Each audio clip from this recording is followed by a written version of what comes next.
Hello guys, welcome back to another video. So today we are doing the Windblume event. Now I am a couple days behind on this as I've been farming a bunch of stuff. Why is the game not loading now? Anyway, yes, we're here. We're going to do it. Let's go to quest. I'm actually really excited for this. I say that about every Genshin quest though. Hey, there's something strange over there. Come on, let's take a look. Okay, Amber. Get ready. I won't let you down. All right, Amber. What was why did you have to give like 50 voice lines? So, yeah, we're gonna do this event again. It's a let's play, so there's it's gonna be a long video. So yeah, we're bringing Amber, Kaya, Lisa, and Jean. I thought we'd bring the OG Mondstadt team back, even though I've actually never really used them. I've told the story many times, but my first it looks so good. My first character was Ayato. So I used him, Kaching, Chi-Chi. I don't know who the other one was. Although I might have. It might spring in my memory. Hey there, Catherine. Hi. Good day, you two.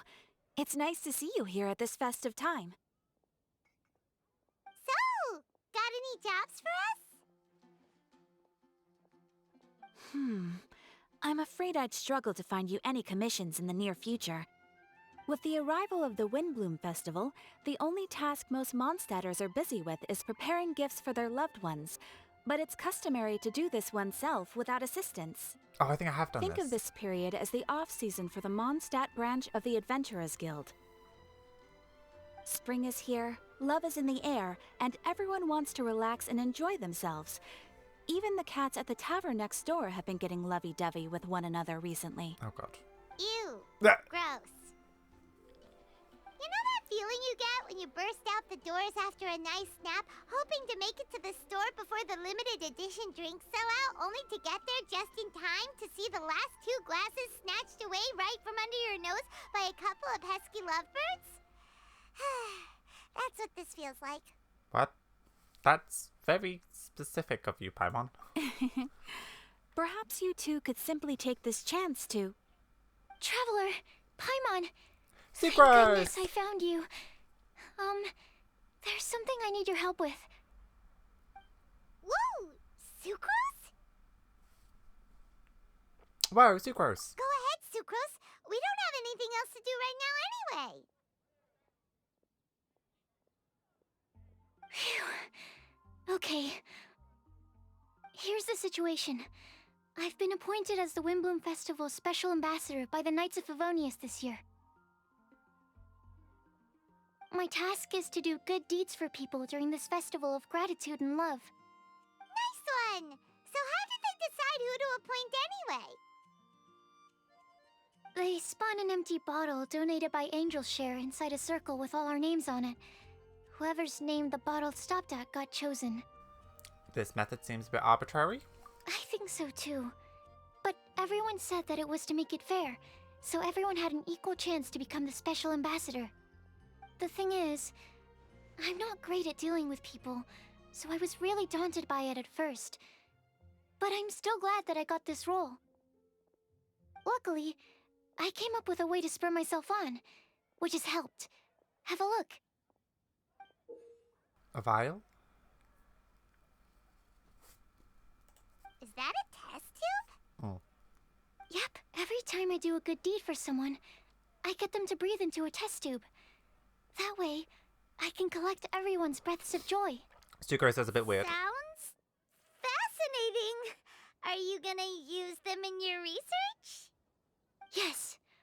I believe these breaths of joy will serve as valuable raw materials for alchemical transmutation. With any luck, I'll be able to produce something truly miraculous. Sucrose, you're a little creepy. Sounds like an extra sweet flower. Extra sweet sunsettia. Darn, now Paimon's hungry. Wait, you're doing this on purpose, aren't you? Actually, I meant something even more exciting than that. I can't say for sure until I have more test results to confirm my hypothesis, though. Alchemists mustn't make claims they can't live up to. Anyway, I'm still missing one final breath of joy. Oh, is that all you need help with? That's easy. Just treat Paimon to a sweet madame. Then you'll get your last breath of joy. More like sweet Madame breath. Hey, come on! Paimon's doing her best to help, okay? So, does it need to be more like official or ceremonious or something? No, joy isn't measured in those terms at all. Let me put it this way. Have you ever planted a fruit seed and cared for it while it grows? In the same way that those tender, sweet fruits are the product of your time and effort, the amount of joy derived from an experience is positively correlated to the degree of hardship overcome during it. For example, in my case, I would say that to experience a statistically significant amount of joy, I'd have to do something like spend 6 months developing a medicine formula to a point where it was finally consistently effective. Similarly, in order to collect a significant amount of joy from other people, I have to find ways to do something sufficiently challenging on their behalf. Oh, Paimon gets it now. Long story short, you want us to help you find people for you to help. Oh, that's pretty tough given that it's the Windblume Festival and all. Oh, I figured since you're such experienced travelers, you might have some ideas. But if even you don't know how to approach this... Don't worry, leave this to me. Really? You have a plan? Experience is on my side. Well, if he's in, then Paimon will help too. With the talking, anyway. But, if things don't work out, can Paimon still get that sweet madame? Oh, come on, Traveler. This is a festival of gratitude and love, after all. How could you refuse? Yeah, come on, Traveler. Excuse me, Sucrose? Could I borrow you for a second? Package for you. Connie! Oh, sure. I forgot they were in this. Be right back. Paimon sees her.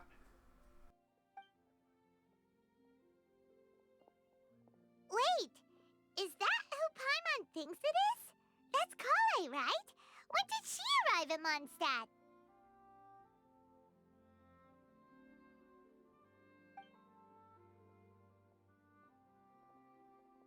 Let's go say hi! Go say hi. Sorry.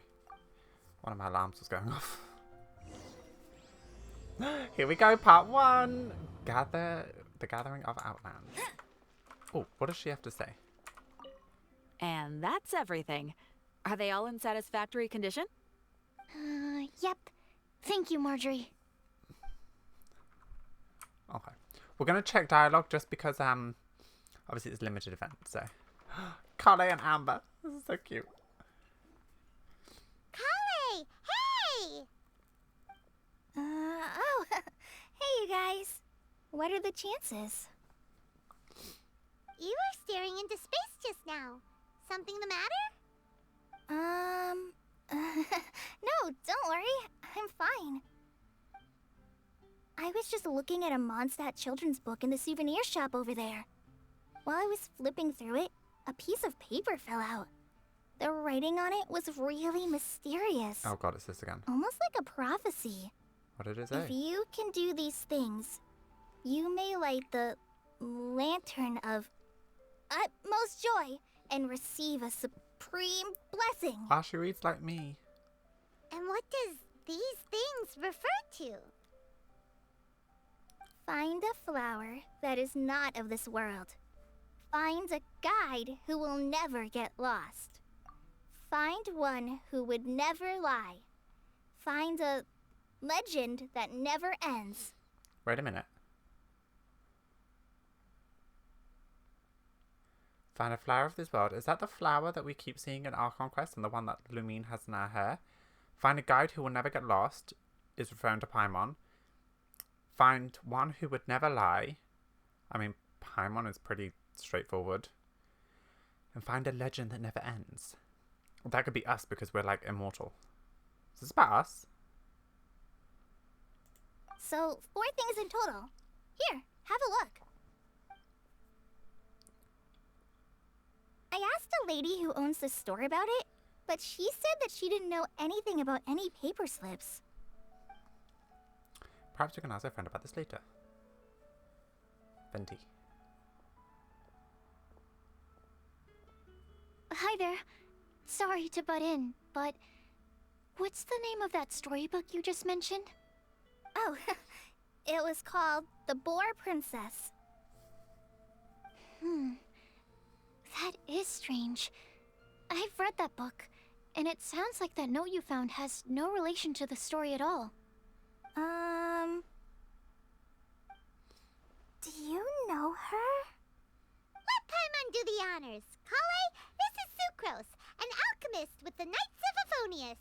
And Sucrose, meet Kale. She's a trainee forest ranger from Sumeru's Avidia Forest. Hello. Hi. Me and any social interaction, honestly. Does she know who Kale is? Because of her backstory from the manga? This is getting awkward fast. They're both so shy. Where's Amber? So, Sucrose, what are your thoughts on this prophecy? Could it be real? Without having done any research, I couldn't comment definitively.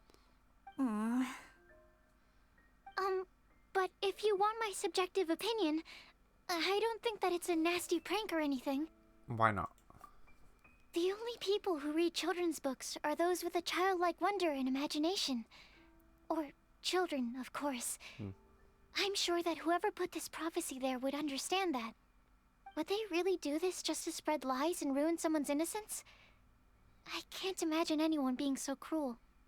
That's a great take. I love it. Exactly. Who would want to hurt a child's feelings? Okay, so what do you think the blessing is, Sucrose? If I had to guess, maybe a fairy that can make people's wishes come true or something? I haven't read many fairy tales, so this is pure speculation. With no other information on hand or prior research to compare against, I'm afraid it might not even be worth considering. Wow! Her guesswork is really good, though. I want to pick her brain some more. But will she find it annoying if I keep asking her questions? We've only just met after all. What's the best thing to say to someone you're meeting for the first time? This is me and any social interaction overthinking everything. Would you like to get the Lantern of Utmost Joy? Well, yes. I mean, if possible. Then, what would you wish for, Kale? Oh. I'd wish for a better personality. Oh, Kale. Huh?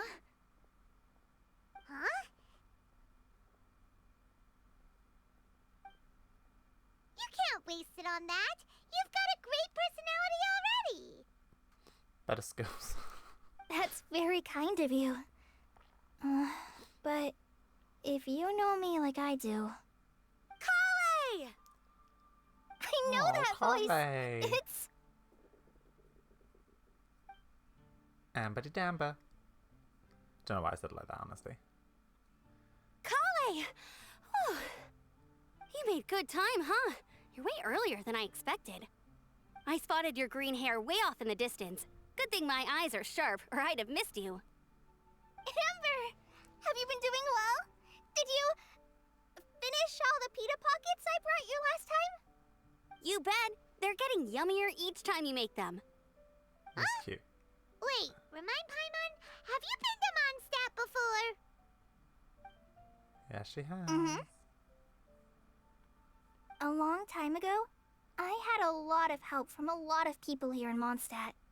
So ever since my Elizar got better, I've been looking out for an opportunity to come back to Mondstadt and tell them all the news that I've been cured. Good for you. What about the snake? Thanks. If it's okay with everyone, why don't I take Kale for a walk around town? I'd like to show her some of the places she didn't get to see last time. Okay. Of course. Fine by me. Sure, go right ahead.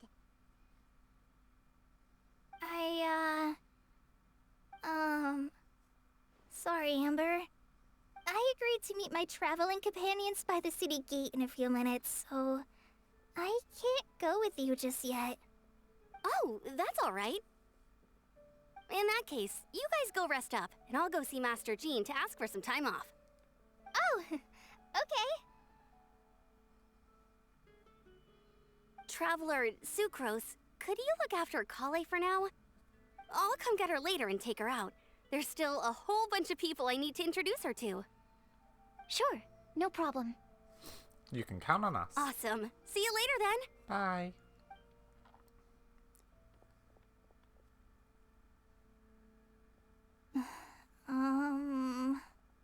You alright there, Kale? You look kinda disappointed. I'm sorry. I'm just feeling a little shy today. Don't worry about me. Amber wants to introduce me to more of her friends. Am I gonna be able to cope? I get you. I've only met Sucrose so far, and I'm already struggling to make conversation. I wish I had a little more self-confidence. Then I'd find it much easier to make friends with people. It's nearly time! Let's go to the gate and see if they've arrived.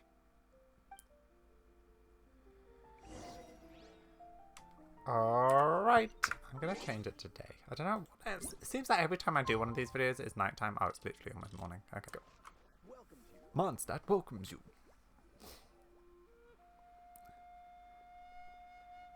Oh, hey, Sino. Hey, Tegnari.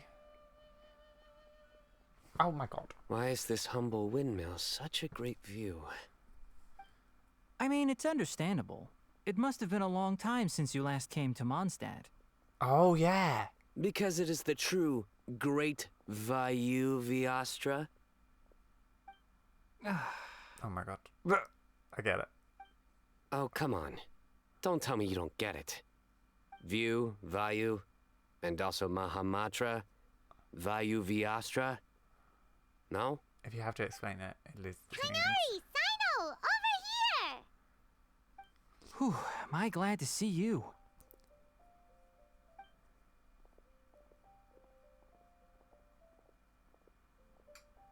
And who's this young lady? Master, this is Sucrose, an alchemist with the Knights of Favonius. We just met. Sucrose, this is my teacher, Tighnari.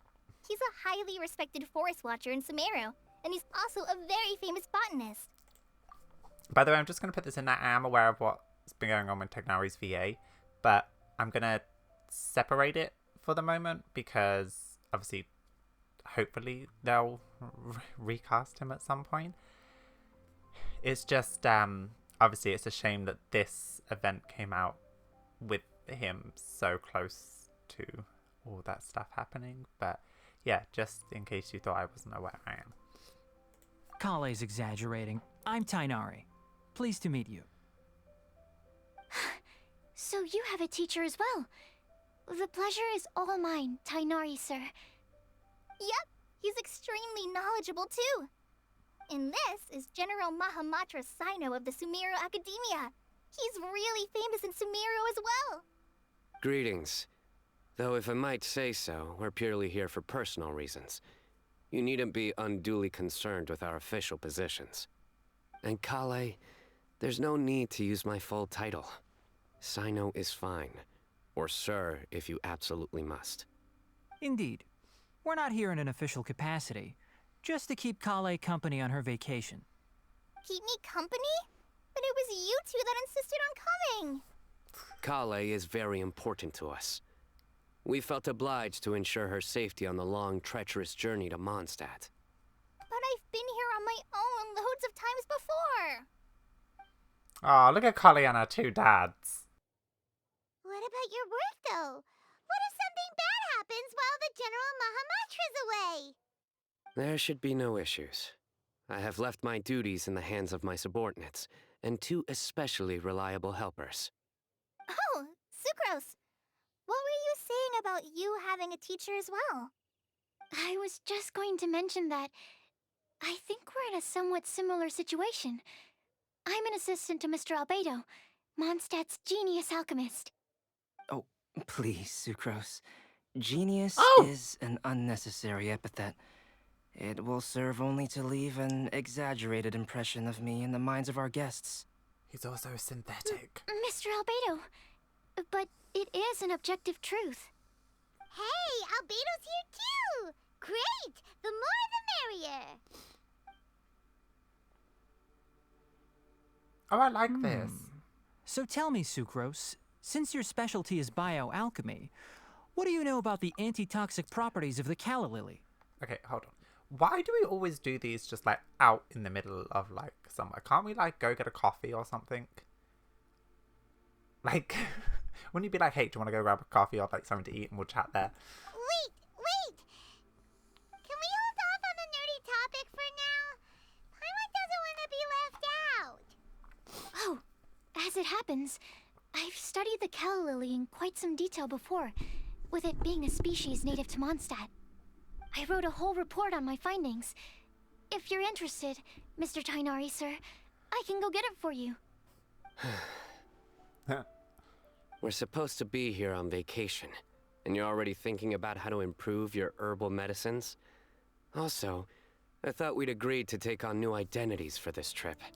How would you take on new identities? You literally look like you're gonna murder 20 people, and he has a tail. Like, What new identities?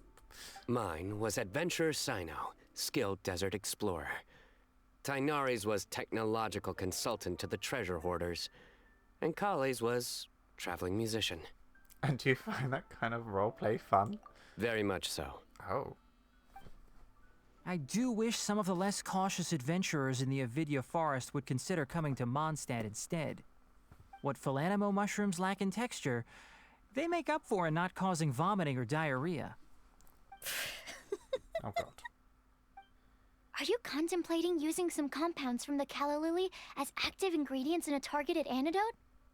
Yes, I gathered a few on the way here, and my initial research suggests to me that it could be worth a try. Okay, I got it.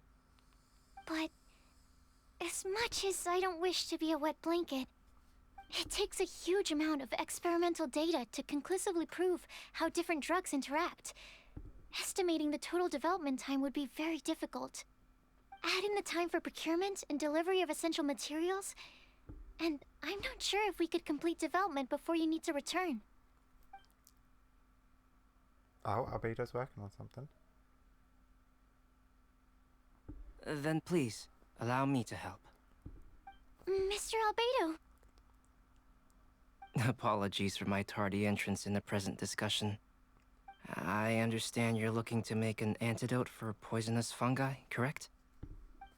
If you happen to have some samples with you, or relevant documentation on hand, perhaps you might give me the chance to review them later. But before that, I invite the three of you to look at this. Oh god. Accommodations. One of Mr. Goth's 4 other properties. Priority. The Adventurers Guild reception area. Backup plan to be confirmed. Food. Group meals on the first day, following which all are free to make their own arrangements amidst the city's various restaurants and taverns. Self-catering facilities will be prepared at lodgings. Outdoor activities. Considering our guests' sightseeing interests, Sucrose, Timaeus, myself, and some of the Knights of Favonius can accompany our guests, splitting in grounds where necessary. Groups where necessary. Obtaining souvenirs, multiple collection methods. With wind comes glory. The outdoors themselves, creation through alchemy and handcrafting are all possibilities. Scientific observations, emphasis on botany. Official business, no such need at this moment. Chill out, dude. Food and lodging arrangements?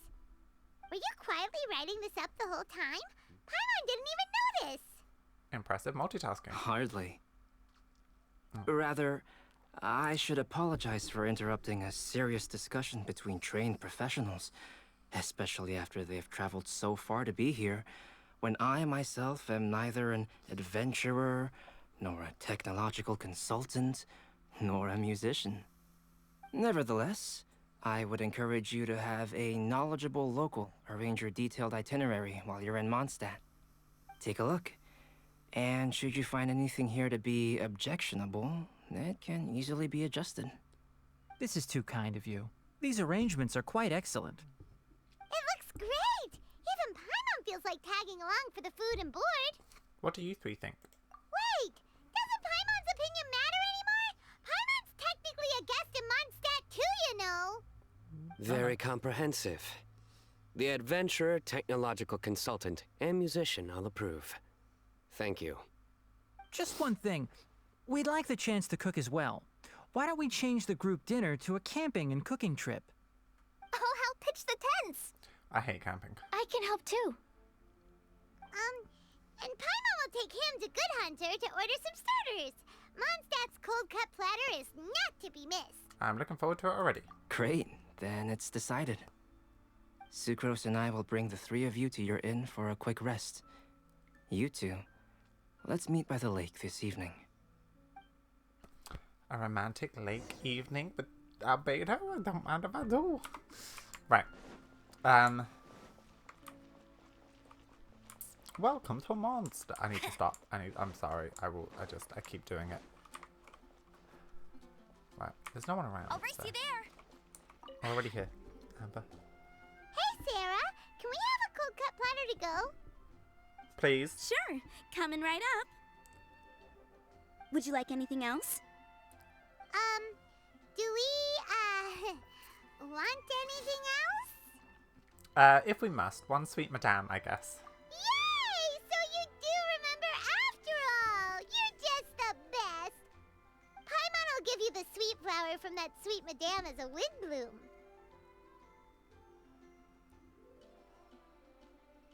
Oh. Are we talking about those 4 things? Just don't ruin your appetite for later. No need to worry about that! Paimon can make room for good food. All right, just a moment. Oh, that was great. If that was a Windblume treat, then Paimon wishes it could be the Windblume Festival every day.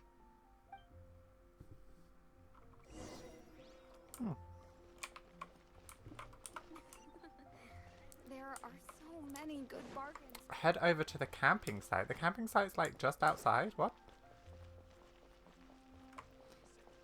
Be safe. Okay, well, let's go. This is interesting at the moment. I'm curious where we're going though. You know? Oh, this is so cute.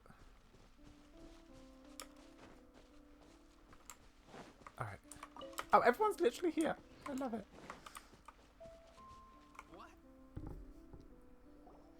All right, looks like we're all here. We're not late, are we? Not at all. We just came early to set everything up, since we happen to be free today. Kale put up the tent so quickly, but still managed to tie very sturdy knots. You can really tell that she's a professional.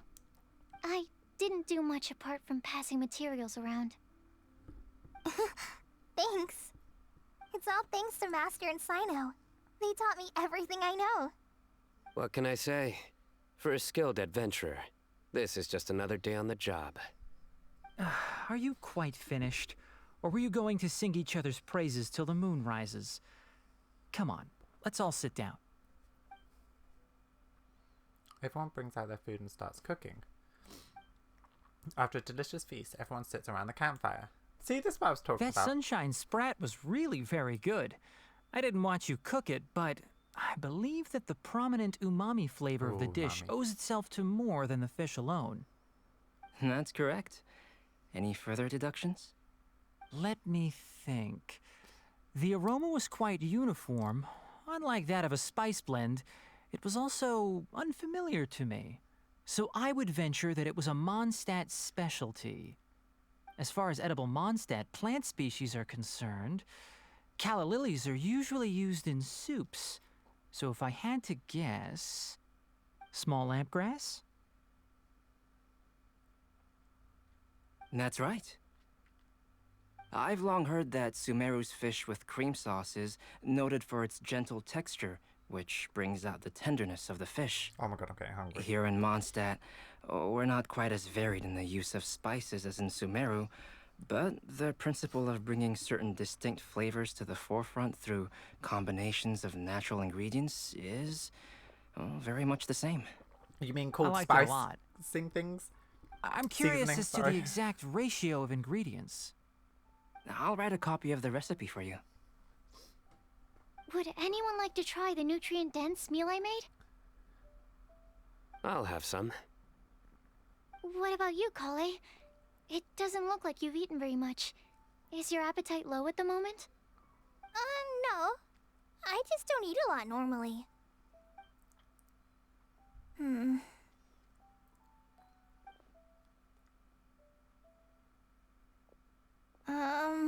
Sorry. I didn't mean to make things awkward. Tainari. While we were on the road, we spotted something white, walking on two legs. Was that Paimon? Which day was this? Huh? Just after passing through Stonegate. Huh? Sino, are you sure your eyes were working that day? Or maybe your hood was blocking your vision? Paimon always flies. There's no way she'd ever walk. Is that right? I thought that you'd made me snacked on too many local ground nuts.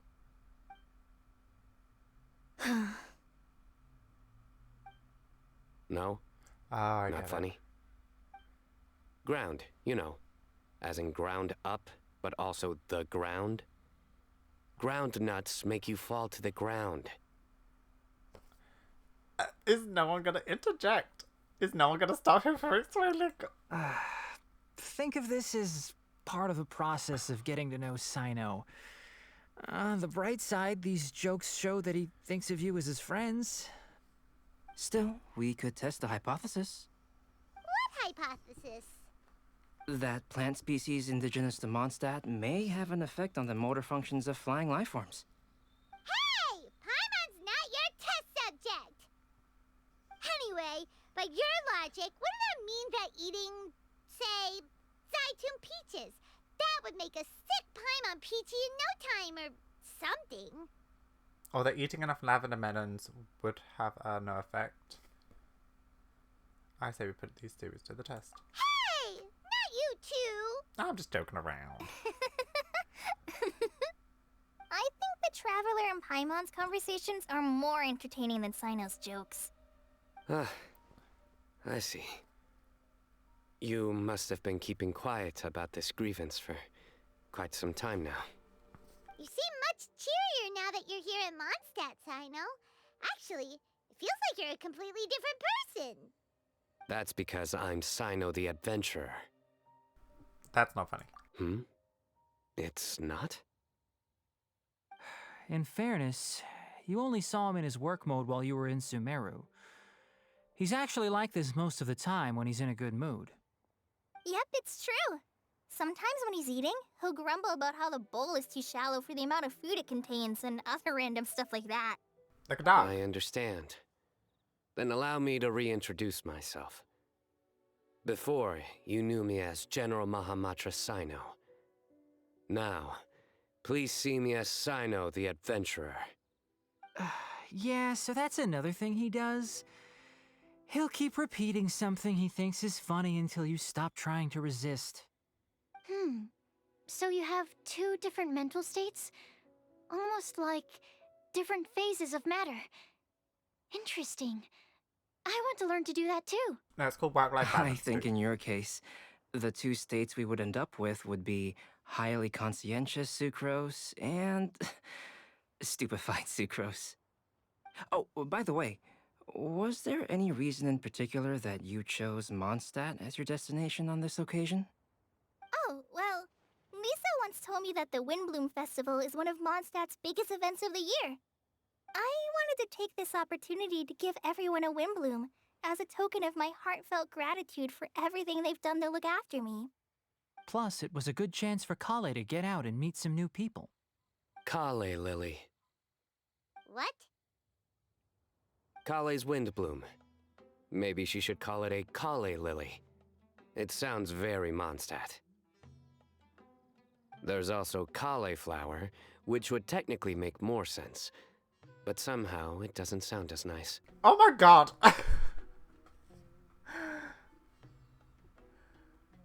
Moving swiftly on. Wow, he just completely ignored the joke and carried on the conversation. Guess sometimes that's the only way forward. This does feel like Collie and her two dads. Sumeru's been through some major changes recently, and things at work have only just started to calm down. I don't get many opportunities to take a vacation, and this was a chance to join Kale on her trip while also learning a few things about Mondstadt's flora and fauna that I'll be able to pass on to my peers and students on my return. 2 birds with 1 stone. How about you, Sino? I came to ensure Kale's safety. That's just an excuse. Plain and simple. Also, there's the matter of a Genius Invocation TCG custom-made card back. Aha! So you did have an ulterior motive. Have you all played Genius Invocation TCG before? I have. And that is why I am proud to call you my friend. Thanks.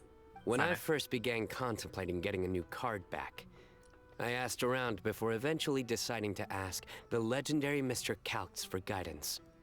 A friend of mine, Sawada, whom I played cards with on occasion, had been to Inazuma for the Irodori festival. He told me that Calx was a Mondstadter, so I should try my luck there. Calx? Isn't that... You mean, he's a friend of yours? I see. So, you came to Mondstadt in search of Calx. Who's Calx? No, that is inaccurate. I came here principally to protect Kale. I had to You get a card most back. certainly did not. Kale's been here on the quiet numerous times, and this is the first time you felt the need to join. Not only me, same applies to you too, doesn't it? If my writer friend were here now, I'm sure he would describe this curious coincidence as having the makings of a good story. Oh, it's Calx? It's always a pleasure to meet a fan. Oh, here he comes. Wait, you mean you're Mr. Calx? There you go. Having my new friends address me by my pen name feels somewhat unusual. Please, just call me Albedo. Huh. So you're Calx. Sino's been talking about you non-stop recently. He's intent on getting you to design a bespoke card back for him. You didn't have to say all that. I don't usually take private commissions, but I believe that we are friends now, all of us. Our conversations have been deep and interesting, and Sino, your passion for this game is indeed one of a kind. I can see it in your eyes. Obviously. And given that you've come all this way from Sumeru to see me, I'd be quite honored to take this commission. Wow, your teacher's so nice. I feel the same about yours. Well, they definitely have different personalities, but they're similar when it comes to their character.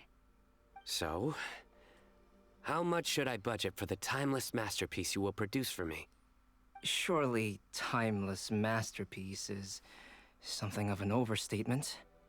Any artwork fit to appear on the reverse of my card decks is by definition a timeless masterpiece, even if I do say so myself. Technar is so dumb. Don't mind him. These TCG nut jobs are all like this. I see. So, this has an almost religious significance. Well, for starters, I'd like to hear a few more of your jokes. No! My jokes? You like them? I do. Really? I didn't see you laughing. Yeah, well, the joke's ability to induce laughter is a separate matter, but I certainly find them fun. If I might interrupt, does anyone else smell something strange? My nutritional meal! Will it be okay? Should we go over and take a look too? Okay. Alright, well, let's talk to everyone. Sino. So, a good joke is not necessarily required to make people laugh at them. Albedo? I'd be grateful if you could check on Sucrose. As for our new friends here, leave them to me. Okay. Oh, let's not burn Amber.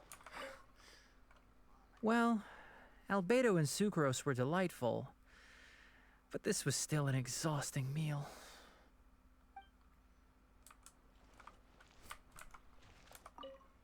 The cooking pot. Is everything okay? I don't know, we're going. Jeez.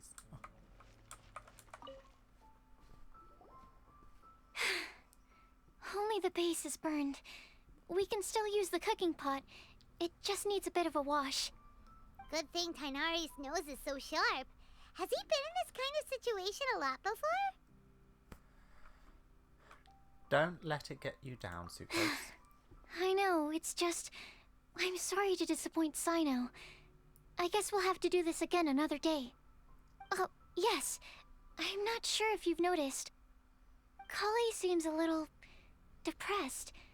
I noticed she was in a low mood when everyone was talking. I get that feeling as well. Remember that note she received? I was just thinking. I want to try solving this riddle and giving Kali the chance to accept the blessing.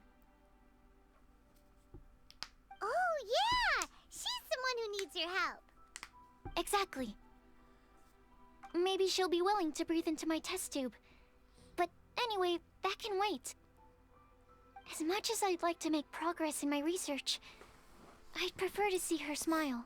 Aww. All right, we'll help out too. You will? Then tell me, honestly, do you think that this prophecy is for real too? I know how I can find out. Right. I'll be back shortly. All right. Let's meet at the alchemy crafting bench in the city. I've got some thinking to do in the meantime. We're back. Oh, what a shame. You just missed a joke about windmills. Oh god. Stop, please. I don't need to hear it a fifth time. That bad, huh? Well, now Paimon really wants to hear it for some reason. Didn't you say you want to see the Dragon of the East at some point? When are you going? Oh! Tomorrow morning. And you? What are your plans? I'll go into the mountains to have a stroll and collect a few plants as samples. Oh, perhaps I could join you? I'll be looking for inspiration for these card back illustrations. Found you! Eula! I knew I was onto something as soon as I saw the fire. Are you kidding me? Eula gets an event. Oh, she's part of an event. She gets Mika coming and she still doesn't have her rerun. What is this? Wow, you have really sharp eyes. That's an outrider for you. Outright Amber. Uh-oh. Did we break the fire safety rules or something? Actually, you didn't. Strictly speaking, you should have reported your plans first. But since two of our very own alchemists are here, I'm happy to look the other way. Yes, introductions. I'm Amber, and this is the Reconnaissance Company Captain Eula, a good friend of mine. She's so cool. Good evening. You are friends of Kale, yes? A pleasure to meet you. Oh, Amber and Eula. The pleasure is ours. I've heard a lot about both of you from Kale. Oh, really? All positive, I hope. You asked that last time too. Of course it was positive. I'd say. We hear the latest news about you every time you write to Kale. Glad to know we've made a good impression so far. Anyway, we're just here to collect Kale, so don't let us interrupt your chat. Come on, Kale. We're gonna take you to check out a few scenic spots. Okay, great. Still as high energy as always. You know Amber? Oh. Yes, we've met.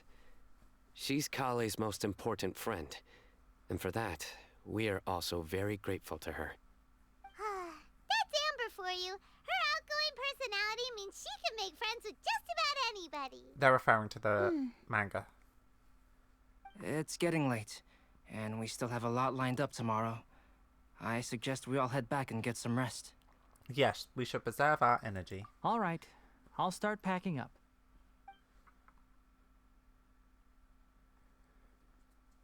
You're gonna get the tone-deaf bard to check out that note, aren't you? That's right. Guess Paimon knows you pretty well, huh? Well, you should. Knowing him, he should be hitting the taverns around this time. We can go corner him and make him answer our questions. Let's move! Huh. That was definitely very interesting.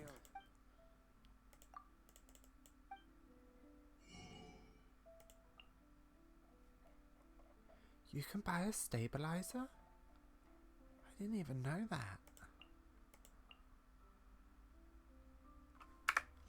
I don't know why I was looking at that. I haven't done much fishing. Go, go, Baron Bunny! Hey, Venti. How you doing?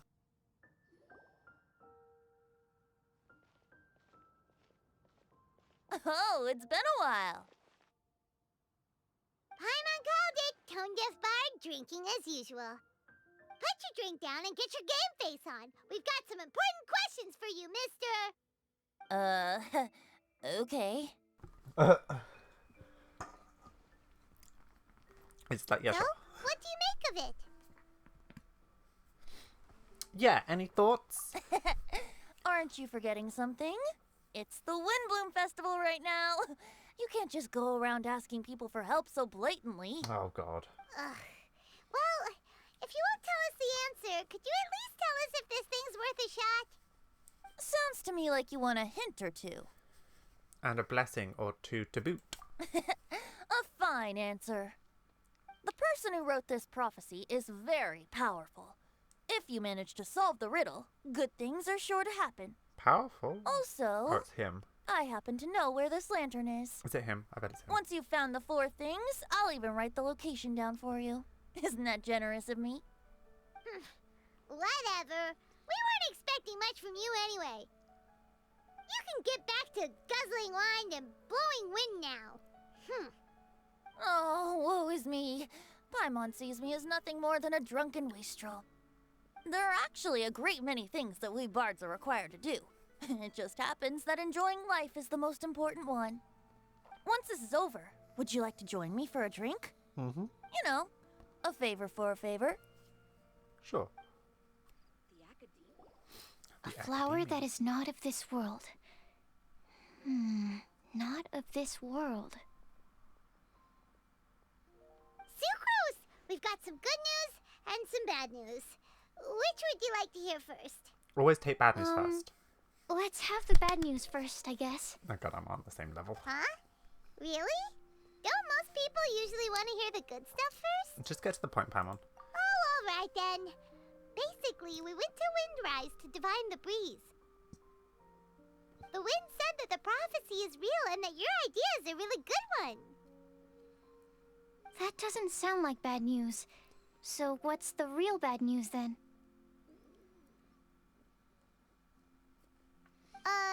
Paimon ate the bad news! What?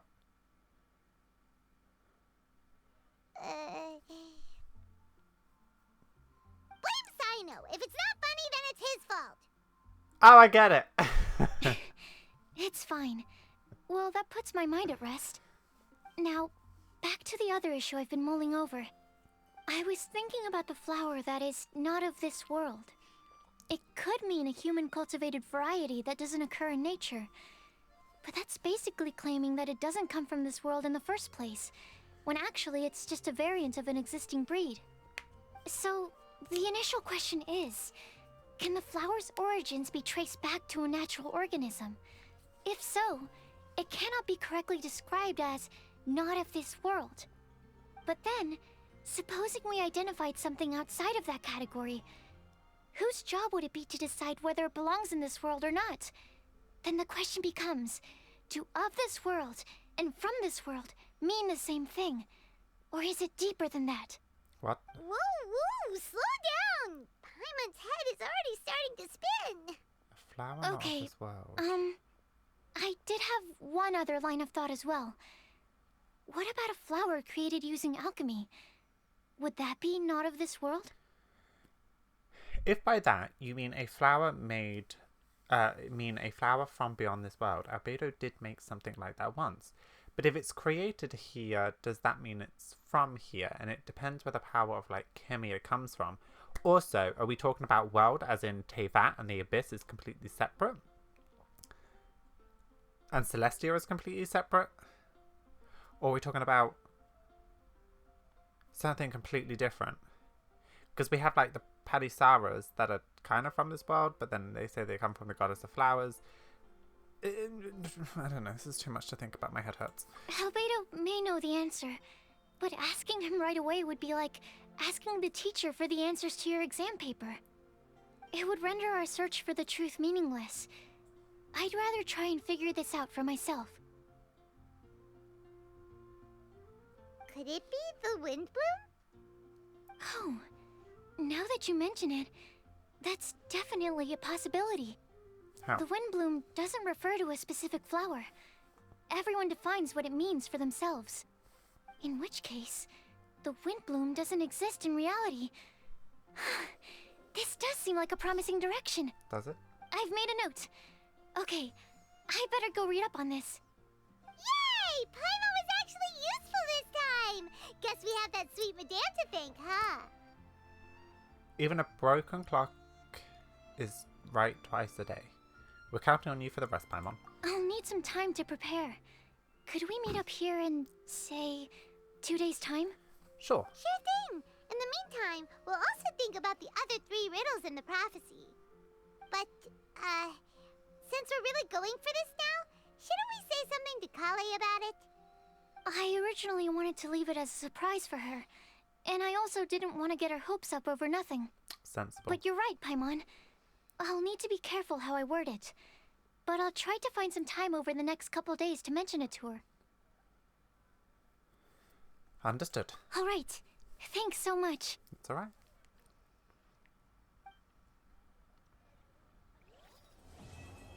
Oh, that's part 1 done. Oh. Another meaningless. Another meaningless day. Today's the day! Let's go meet up with Sucrose! Okay. Doodaloo. Hey, Sucrose, how you doing? Sucrose, we're here! Oh, Traveler, Paimon. I only just arrived myself, so I'm still getting ready. That's alright. Ah, and Kale just passed by a moment ago. She said she had some things to sort out at the inn where she's staying, but she'll meet up with us when she's done. Apparently, Tainari and Sino both went out, but she stayed behind because she wanted to help us. Understood. How has progress been on your end? Not too bad. After reviewing it again with fresh eyes, I came up with a new theory which seems to hold some water. I'll attempt to explain it as simply as I can. I believe that each of the 4 things in the prophecy refers to a different field of knowledge. So, in a way, the prophecy is a test of the reader's intelligence. But it's unlikely for any one person to have expertise in all these different areas. So I suggest that we seek out one expert from each and get their opinion. Also, in 2 out of the 4 areas, the prophecy seems to want us to find specific people. It may even turn out that the people themselves are the answers. So it sounds like we should put our heads together and list out the people who can help us. Exactly. I think we can go through each riddle in turn and generate 4 groups of names to match the 4 questions. That makes sense. Alright, then let's start from group 1. The first riddle was, a flower that is not of this world. Personally, I would still go with Albedo for this one. Alchemy is the most likely to have to do with otherworldly things, and he is by far the leading expert in this regard. Otherworldly things. But it could be the Traveler. Somewhat. Alice. Albedo, I guess. Are we actually looking for a flower, though? You'd count as an expert too, you know. Exactly! You're the creator of the Tetratanic Sweet Flower. Who knows? Maybe that's the flower we're looking for. Huh? You really think so? Oh, but what about Tainari? He's a forest watcher and knows all about plants. If it's a flower we're looking for, maybe he's the man for the job. All right, I'll add him to the list as well. On to Group 2. This subject is a guide who will never get lost. That's kind of abstract. Does it just mean someone who never loses their way? Wait, but they have to be able to guide others too, so it's not quite as simple as that. Perhaps an astrologer, then? Oh, you mean Mona?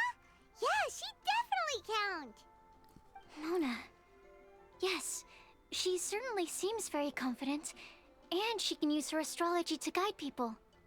Would Bennett count? Huh? Why him? Well, his luck's so bad that as long as you go in the opposite direction from him, you'll always be going the right way, right? Or I Paimon. see. I suppose I can't argue with that logic. Add him to the list. Finding everyone won't take long, so one extra person won't hurt. I know. Would Outrider Amber be a valid candidate for this category as well? Yeah, she would! She's got a great sense of direction after all. As a matter of fact, when the Traveler and Paimon first came to Mondstadt, she was actually the one who gave us directions. Yes, she's certainly a good guide. Is there anyone else? Let me think. Yes, I believe there may be one more.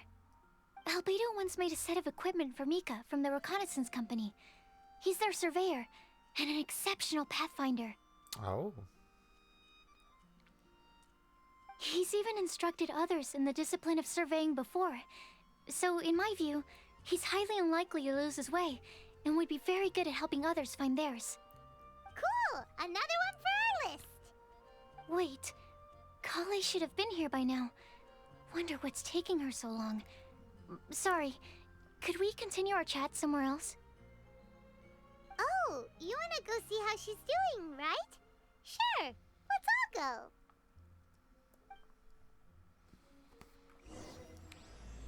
Part 2, here we are. Oh, she's up this way. Whoops. Where is she? Oh, up this way?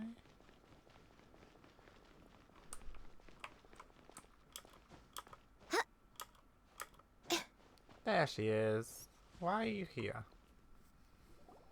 Hi, Kale. Hope we're not intruding or anything. Is everything okay? Sucrose! I was preparing some stuff. Is it time already? Oh no, I'm sorry. Kale seems to be wrapping gifts, and now she's frantically trying to hide. I wonder who Don't they're for. worry. The Traveler and I only just met up. We were just worried that you might get lost along the way, so we thought that we'd come get you. Thank you.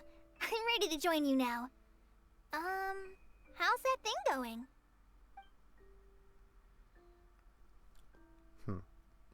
So let's pick up where we left off. Next up is the third line. One who would never lie. Anyone spring to mind? Maybe D-Luke? You really think so? Seems like it would be pretty difficult for someone in his position to avoid having to lie. Yes, his dark secret. Then what about Kaya? He's the cavalry captain and a rather popular figure, but... You think there's something fishy about him too, huh? Yeah, he's definitely a sneaky one. Bet he lies all the time. I can't help but agree with you there.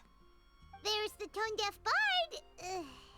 But on second thought, he wouldn't qualify either. He talks way too much nonsense. Is there anyone else we're missing? Acting Grandmaster Jean? She has a good name in that regard, but from what I know, she sometimes covers up the truth out of concern for those around her. For example, when Lisa loses track of time in the library and misses her patrol shift, Jean will come up with some excuse, like Lisa's ill today. Also, she sometimes makes up stories to get Klee to behave, like the one about the big monster that comes to catch naughty kids who don't go to bed on time. Do you think that rules her out? No, that's what you just say to children. White lies are still lies, but do we really have to reject her because of some harmless fibs? It's not like she had evil intentions. The prophecy seems very strict. No, we're the ones being strict. Rosaria doesn't strike me as the type of person to lie. Oh, Kale, you probably haven't met her yet, have you? She's a sister from the church who looks, a little scary and not very sociable. What gives you that impression? She stopped by the alchemy bench once, a long time ago, and asked me about Albedo. I thought maybe she was trying to find him, for work or something. But when I asked, she just said that she was curious about him because he was so intelligent, and wanted to talk to his assistant to find out what he was like. A lot of people might have given a more tactful justification, but I could see in her face that she wasn't trying to hide anything. She was just very direct and straightforward. That's why I don't think of her as the lying type. Rosaria doesn't look like the sort of person you'd want to get into a fight with. Maybe she just fights her way out of situations that some people might lie to get out of. I can definitely see that. I've also heard the other sisters say that Rosaria doesn't even make excuses when she skips choir. She just doesn't show up. She's a tough cookie, huh? Let's put her name down. In that case, I think Sinal fits in this list too. True. Lying's probably more trouble than it's worth for someone like him. Kinda like with Rosaria. Oh, and Paimon also nominates Razor, but he couldn't lie to save his life. I've also got someone else in mind. Noelle, the trainee knight. She's a very honest person. I don't think she'd tell a lie. We're literally listing every character in Mondstadt. Alrighty, write her name down too. Wait, there's one more person. You know, our long-standing staffer at the alchemy bench. Huh? You mean Timaeus? Yes, him. Truth be told, he's been love-struck recently. Ah, cute. He swore that he wouldn't say a dishonest word or slack off until he succeeds in getting the woman he loves. Timaeus has a crush? Yes, that's right. Well, who is it? Do you know her? I've never met her. All I know is that she's from Liyue. Timaeus says that she's fun, has a great personality, and is very, very good looking. All great qualities, but it says nothing about her identity. Since we're on the topic, helping Timaeus win the lady of his dreams was also one of my goals for this Windblume festival. But how can we help with that? I don't know. Make sure he uses nice paper and a fancy envelope when he sends letters to her. Help him pick a nice gift and wrap it properly. That sort of thing. Yeah! I had the same situation once in the Avidia Forest. I helped another forest ranger out by delivering a love letter to the coworker she likes. Yep, that sort of thing exactly. Oh, also, I helped him with some of the groundwork for one of his research projects. He must have appreciated it, because he gave me a refrigeration device that he's been developing as a thank you gift. Is it any good? I mean, it looks nice. Sounds like a no. Alright, guess we'll put Loverboy down on the list then. Okay, so last of all, we have a legend that never ends. Anyone come to mind for this particular line? Lisa, perhaps? A librarian understands books best, and aren't most legends written down somewhere? Not necessarily, but you have a point. When I think about legends, fairy tales and picture books come to mind. Maybe Kale. She read a lot of fairy tales when Tainari was teaching her to read. Oh, Do I count? Of course you do. I'll put you on the list.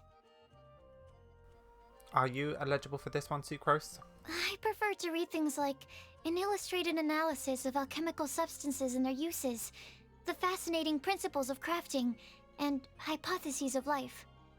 Point taken. Paimon didn't quite understand any of those. Klee might be a good choice. Her mother, Alice, is a renowned traveling author, so I'll bet she's been exposed to all sorts of myths and legends.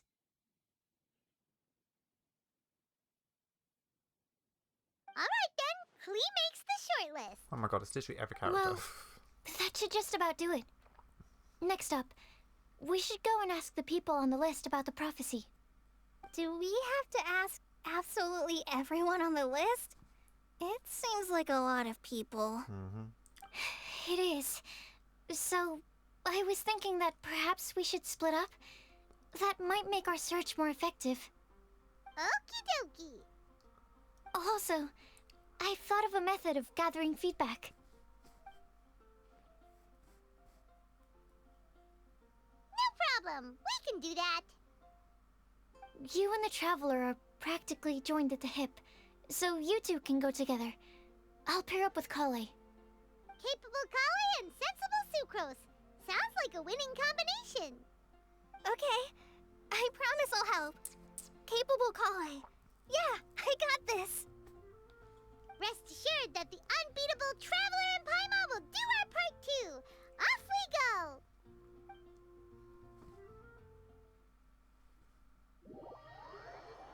Oh. Okay. I plan on starting from the person with the most defined stronghold. So let's go to the library. Lisa should be there. Stronghold. That's an, interesting word to use. Maybe den? No, that's even worse. How about lair? Sounds like a dragon.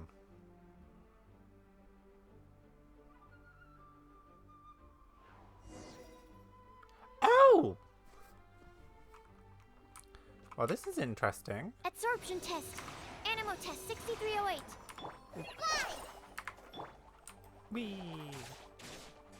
Ah! Okay, interesting. I wonder what they're running. Of course, emblem. Yep, what weapons? EM? Okay.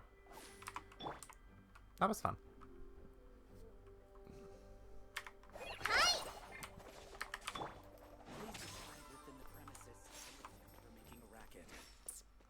So it's weird that we're just those two. Here we are, Lisa's lair. Oh no, that was a bad word choice. Now Sucrose is using it. It's all my fault. Lisa, might I ask if... Huh?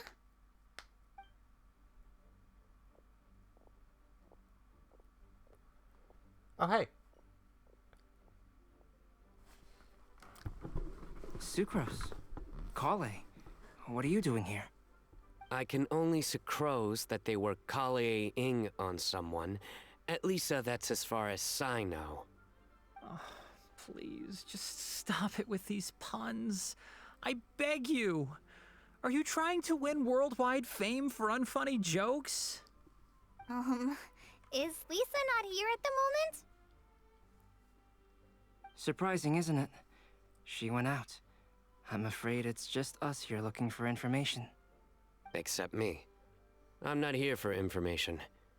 Like you, I came here for an abortive search for the librarian, who is also my academia senior. Oh, so you studied in the same darshan as Lisa? That's right. Her mentor in Sumeru was also my benefactor. We were both Spontamod students. Wow, that's cool. But wait, we're getting sidetracked. We came here to look for some information. Kale and I are investigating a prophecy, and we were hoping you all might be able to help. Oh? What sort of prophecy? Okay. This is weird that the Traveler's not here. I see. You want to ask them about the flower that is not of this world, and me about the one who would never lie. But there's no rush. You don't need to answer right away. We're just here to tell you about the situation. You can take your time to think it over and submit any thoughts you have in written form to the Sucrose mailbox. The Sucrose mailbox? Yep. I was thinking about it on the way. And although they seem like trick questions, there's a lot to mull over once you get down to the details. A quick answer off the top of your head might not go into enough depth.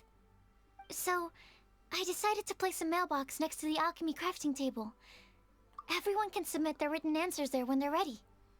We don't have to call it the Sucrose mailbox, though. It could just as well be called the Sucrose and Kale mailbox. Or even the Sucrose, Kale, Traveler, and Paimon mailbox. I think in this case, we can just go with your quick answer off the top of your head. Sounds like a good solution.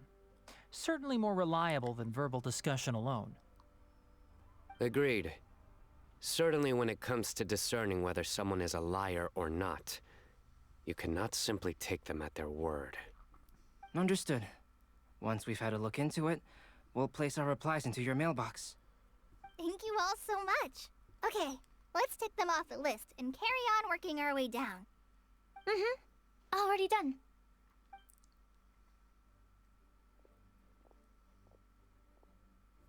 I'm pleasantly surprised to see those two introverts getting along so well. Do you get the feeling that Kale's return to Mondstadt has emboldened her more contrarian side? Yes, I'd noticed that too. Traveling and meeting old friends are both good for the body and soul. And isn't rediscovering one's youth while revisiting old haunts a worthwhile pursuit? When I first met Kale, she'd never known happiness or youth. But things are different now. Her Elazar being cured was a huge milestone in her life. Kale is a very sensitive and introverted child. I'm sure you must have noticed that too, Albedo. From the time she's been in my care, I've observed that she's actually a very lively character by nature. But she had a very rough start in life, and it changed her. So, might I assume that your respective claims of looking for plants and artists in Mondstadt were just pretexts? I wouldn't say that. Both Kale and Genius Invocation TCG are very important to me. Would it really kill you to just say yes in this situation? Fine. Yes. We came out of concern for Kale. She's been back to Mondstadt of her own accord several times, but it has led to no significant improvement in her mood. Well, it won't hurt to give her some more time. I believe that Sucrose might be able to help her. Sounds like an extension of your own self-confidence as her teacher. You could say that. In a similar vein, I've heard that Sumeru scholars often build their social relationships based on their academic ones. Is that true? I suppose it might look like that from your perspective. Sumeru society is something of a special case. The reason it is known as the City of Learning is because all of its resources are in some way linked to academia. As such, academic resources equate to social capital. It is not unheard of, for example, for people to build a family in order to pursue further studies. But the relationship between the three of us is not an academic one turned social. We've never even worked on a paper together for starters. Oh, so the academic paper is the nexus of the academic family. Interesting. I would think of us more as siblings. An equal and pure relationship, unaffected by academic considerations. As much as I'd prefer not to admit it, that statement is not inaccurate. I can understand that position. I have a younger sister myself, and it's only natural for me to be protective of her. What you described fits the idea of a city of learning, as I imagine it. The family is where all social relationships intersect. As such, a family founded on common goals may actually be more stable. By the way, who's the eldest between you? Let's not go down this rabbit hole, please. In terms of age, I'm the eldest, of course. He just doesn't want to admit it. But your mental age is younger than that. I dare say even by enough to be the youngest sibling. Perhaps I could bring Kale into this happy family to be your elder sister. No. You will never see me admit to being the youngest sibling. Except perhaps as a last-ditch effort to turn the tables in a game of cards.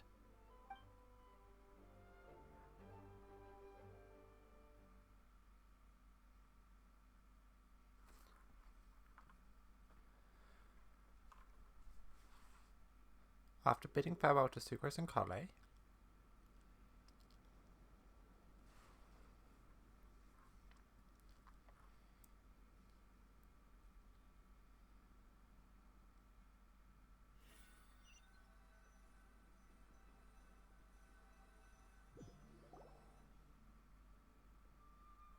Guess we'll leave Kale and Sucrose to it. Fingers crossed all goes well for them. Now then, where should we go first? Let's try our luck at the bulletin board, shall we? A lot of people tend to show up there at some point in the day. Maybe we'll get lucky.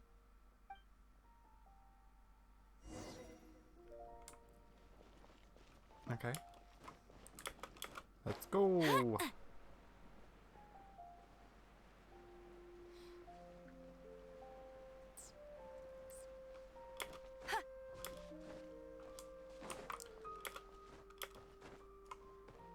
Oh. Razor, Bennett, Lisa, and Mika. Nice! Just as we hoped! There's a load of people here. Huh? Even Lisa's here.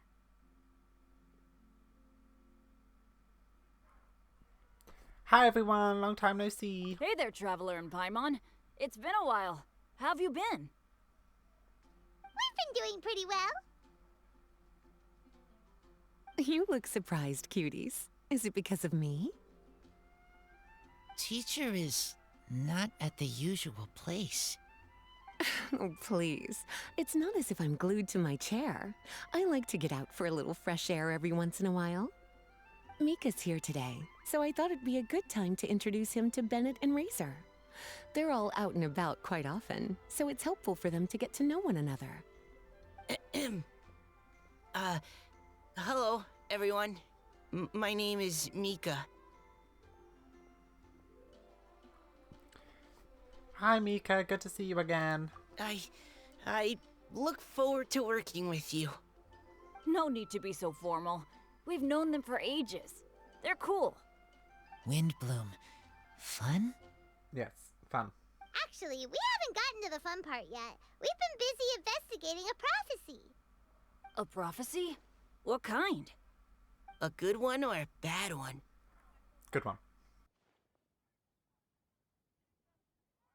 Gosh, that all sounds quite fascinating. I can't believe I made it onto your list of names. You really think I'll be able to help? Believe in yourself. Right. Believe in yourself. You're a first-rate adventurer, Bennett. Okay, then in that case, I'll step up and present my thoughts on the matter. Except I forgot I'm not really good at organizing my thoughts. Oops. Oh, there's no need to tell us all of your thoughts right here and now. Sakura said she'll put a mailbox next to the crafting bench, so you can just write down your thoughts when they come to you, and drop them there. A meticulous and efficient plan. Yep, that sounds like sucrose. I will think also. Give me some time. You still have other people on your list that you need to go see, right? We should leave you to it. Don't worry about us. We'll drop off our letters at the mailbox as soon as we're done. Okay, bye for now. Let's head over to Star Snatch Cliff next. Maybe we'll be able to find some people there. And even if we don't find any familiar faces, you can see really far from up at the top. Maybe we can find people that way. Aw, you're working so hard. Do be sure to get some rest when you can. If you get tired, you know you're always welcome to visit me for a break and a cup of tea.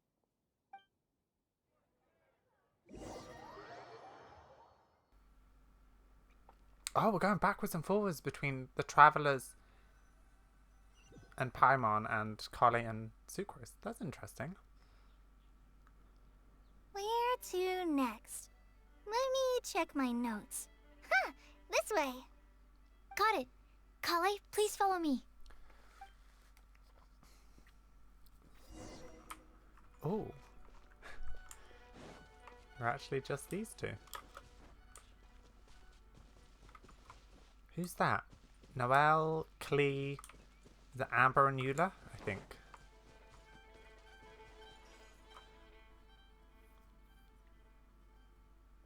Oh, it's our lucky day. There are several people over there. Amber? Wow, and Eula's with her too.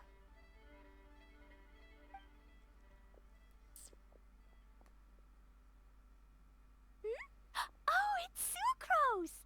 And Klee also spies the girl with the long scarf. Bless. Kale, we were just talking about you. Ah, right. I don't think you've been introduced to Noelle before. Kale, this is Noelle, maid of the Knights of Favonius. Nice to meet you, Kale. I missed you the last few times you were in Mondstadt, so I'm glad to finally meet you in person. Oh, nice to meet you too, Noelle. My name is Kale. But you already knew that. Relax, you two. There's no need to be so courteous. We're not on some kind of diplomatic mission here. Klee, what are you doing here? Are you planning to blast some fish? Nope. Klee's on patrol with the other knights. Huh. Now that you mention it, it looks like everyone here is a Knight of Favonius except for Kale and me. I'd heard that there was a very young knight in the ranks, but it's still a surprise to see with my own eyes. Kale, what do you do? I'm a trainee forest ranger in the Avidia Forest. Trainee? It means I'm not officially a fully qualified forest watcher yet. I'm still learning. Oh, you're just like me. I'm still working towards becoming a fully qualified knight. Technically, though the distinction is hardly relevant right now. This isn't a very formal patrol. We're just chatting. Don't panic, Kale. Just pick a topic and join the conversation. Don't panic. Whatever you do, don't panic. It's just Amber and her friends. There's no need to be nervous. Let me guess. Were you chatting about the new guests in town? Yep. A few folks from Sumeru have come to visit, so we're brainstorming a few nice surprises for them. Amber! Oopsie. Ah! Sorry, at least I didn't say anything about what the surprises are. Oh no. How am I supposed to join this conversation now? What do I say to that? Speaking of nice surprises, we've actually had a fairly big one recently. What kind of surprise? Tell me! I'm saved. Sucrose is giving me a lead-in. Now, I just need to follow on from what she's already started talking about. Oh. What an interesting prophecy. I have no idea what the answers could be, though. So essentially, you're gathering information to help you solve the riddles, correct? I'll do my best to help. Thank you so much, Eula. Anytime. There's no need to answer right away. We'll put a mailbox next to the crafting bench for people to drop us a note once they've thought of something. I'll drop something in there for sure. Nice idea. I think we can all commit to writing a note. We'll see what we can come up with. Yep, don't worry. You can count on us. But we do have to finish our patrol first. What route are you taking today? We started in the Stormbearer Mountains, and we'll end at the city gates. You'd be very welcome to join us, but it sounds like you're pretty busy with all this. No. There's always next time. We'll join up with you after we're done working through this prophecy. Oh, yeah, so, we'll be on our way for now. See you later. Have a safe trip back. Bye.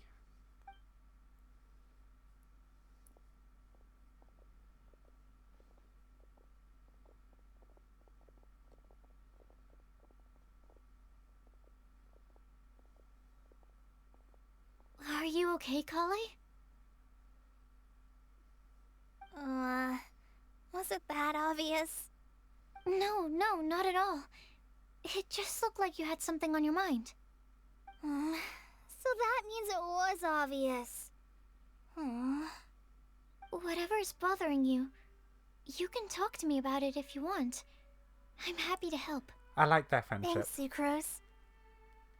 Well, the truth is, I don't really know how to act around Amber and the others. Really? I thought you two were good friends. We are. Amber's a really important friend to me. I don't know. I guess if I'm being completely honest, the problem's probably with me. The first time I came to Mondstadt, I was really immature. I didn't want to let people in, and I was generally pretty awful to everyone.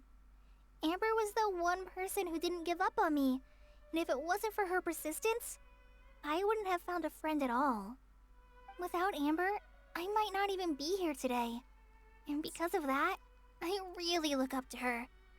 I think of her as my role model, and hoped that maybe one day, I could learn to be like her. But after trying and failing for several years, I think I finally realized. I'm no Amber, and I never will be. Looking back, it seems silly that I ever thought like that. We're nothing alike at all. My personality's so... weird. I always get so anxious and I overthink everything. Aw, Kale, don't say that. Sucrose? Would it be okay if I told you a bit about my past? Ooh. Damn it. I thought they were going to tell us.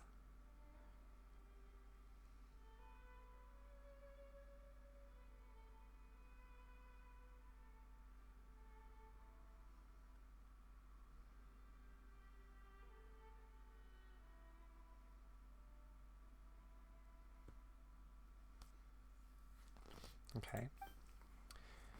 Kali tells her life story from her childhood to her recently recovering from Elazar.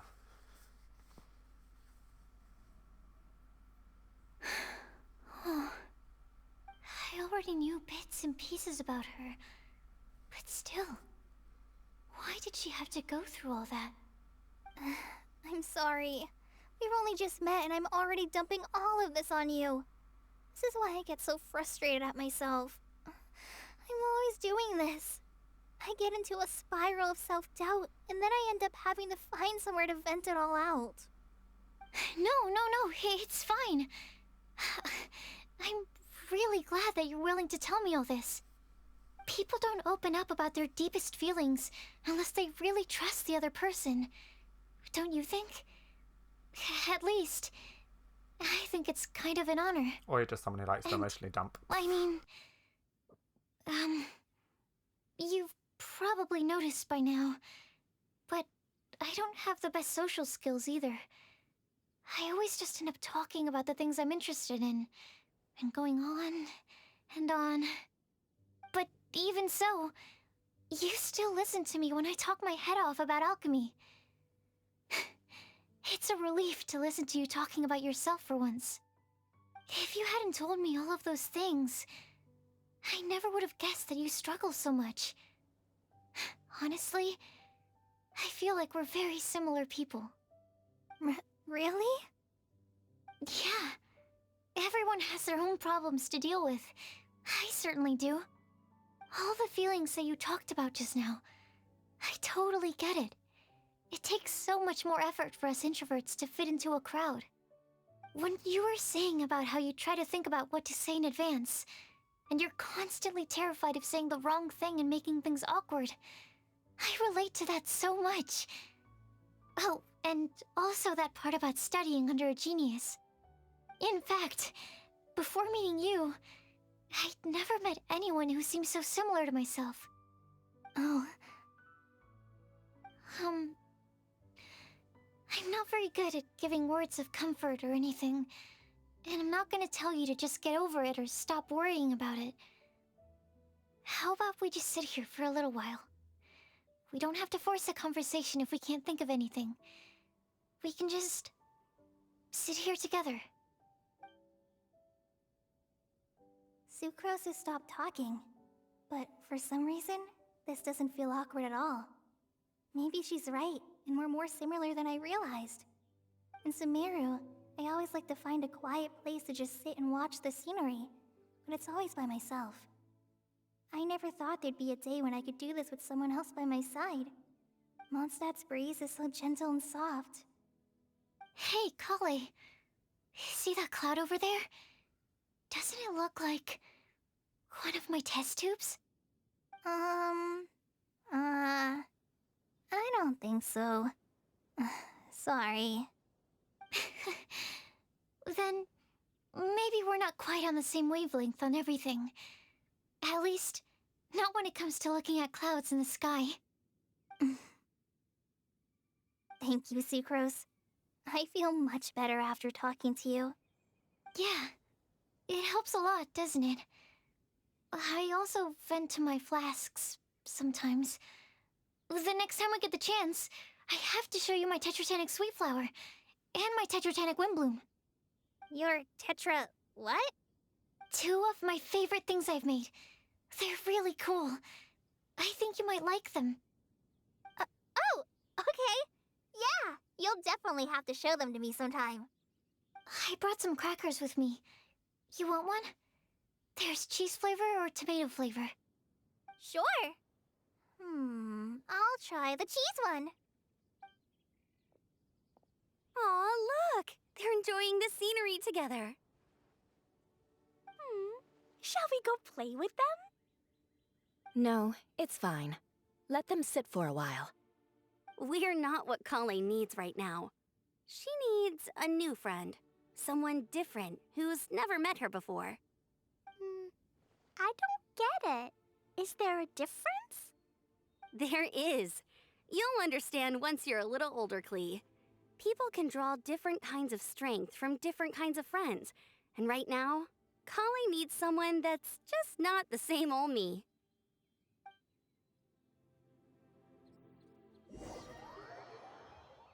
That was so interesting, and I really, really like that they've highlighted, like, Kale and Sucrose's friendship in this. Oh, I got really confused why I was Amber. Yeah, I really, really like that they've highlighted that friendship. And, like, you know, gaining strength. I think it's really interesting. And also, Amber took a really, like, mature approach, which was like, you know, yeah, Kale's my friend, but, like, people need a lot more than just one type of friend. So, very interesting. I like it. I don't know why I do that. Anyway, let's carry on. Star-Snatch Cliff! We made it! Paimon hopes we find someone we need here. Help! Oh, I beg you, please don't let go! What the hell? Rosaria! Who's that yelling? Let's hurry and take a look. I love Rosaria. I recently leveled her up. Timaeus? And we also have Rosaria and Mona? What kind of mishmash ensemble is this? Paimon, I love you. Good question. What kind of a motley crew is this? It's been a while, traveler. Greetings, everyone. Happy Windblume Festival. You two are looking pretty good. I trust you've been well. I have. Yep, we're definitely faring a lot better than this poor guy on the ground. Hey, please don't rub salt in my wound. I really have been trying my best. Oh, you're one to talk. If this sister hadn't grabbed you in time, then you'd have been seriously hurt, if not dead. I know. I really am grateful, miss. I can't thank you enough. Don't mention it. Just lending a hand. Quite literally.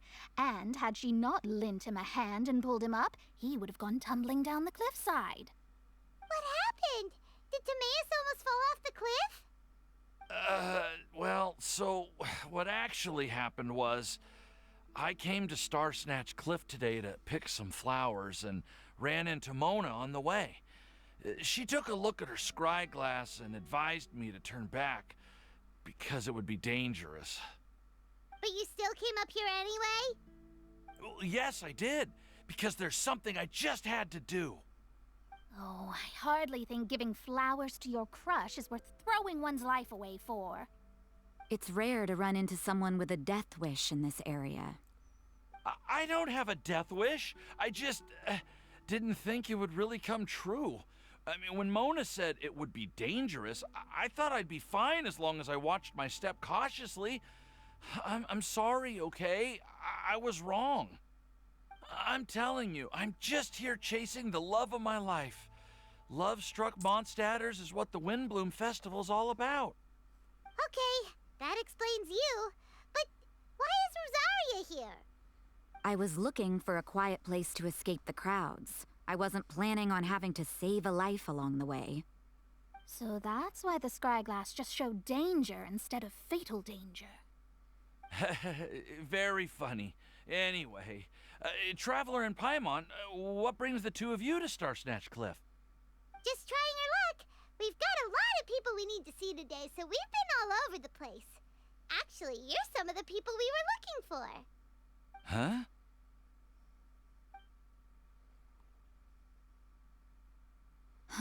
I see. So all we'll need to do is find some clues, make a note, and drop it off at the mailbox? Mm-hmm. I can't believe there's a prophecy like this, let alone that I have a part to play in it. Oh, I guess this means everyone will find out about my crush now. Bless.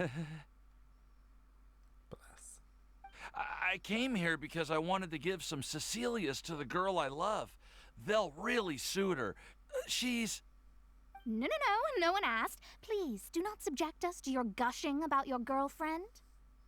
Oh, you saw right through me. Bless. You said you need clues, right?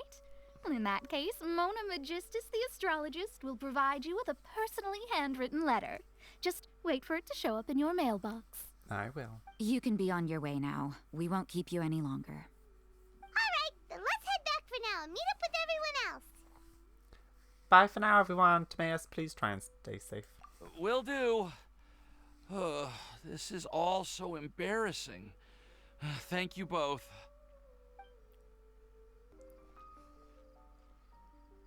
We're back! Oh, but it looks like you two beat us. Welcome back. Did everything go well? Yep, we managed to find and talk to everybody. We got back a little early, so we took some time just now to put the mailbox together. We got really lucky today. The vendors were feeling super generous, so we didn't even need to pay for the materials. It's just a shame that Kale got a splinter. Don't worry about me. I'm used to working in the rainforest. I get splinters all the time. I've already taken care of it. We've already wrapped up everything on our to-do list for today. So, all we need to do now is wait for everyone's letters to arrive.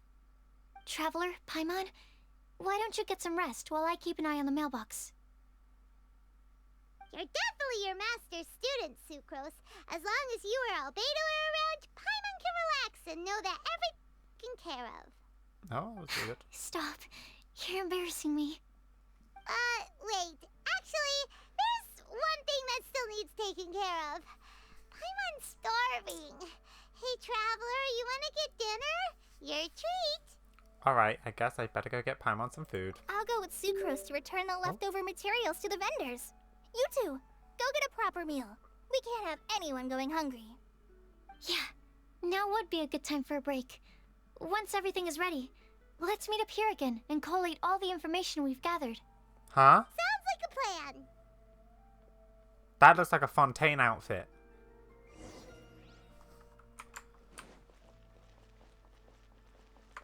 Excuse me? God of Anime ain't gotta do anything. If I had to pick which god to protect me, I'd want Morax or the Shogun. That was definitely a Fontaine outfit. Definitely.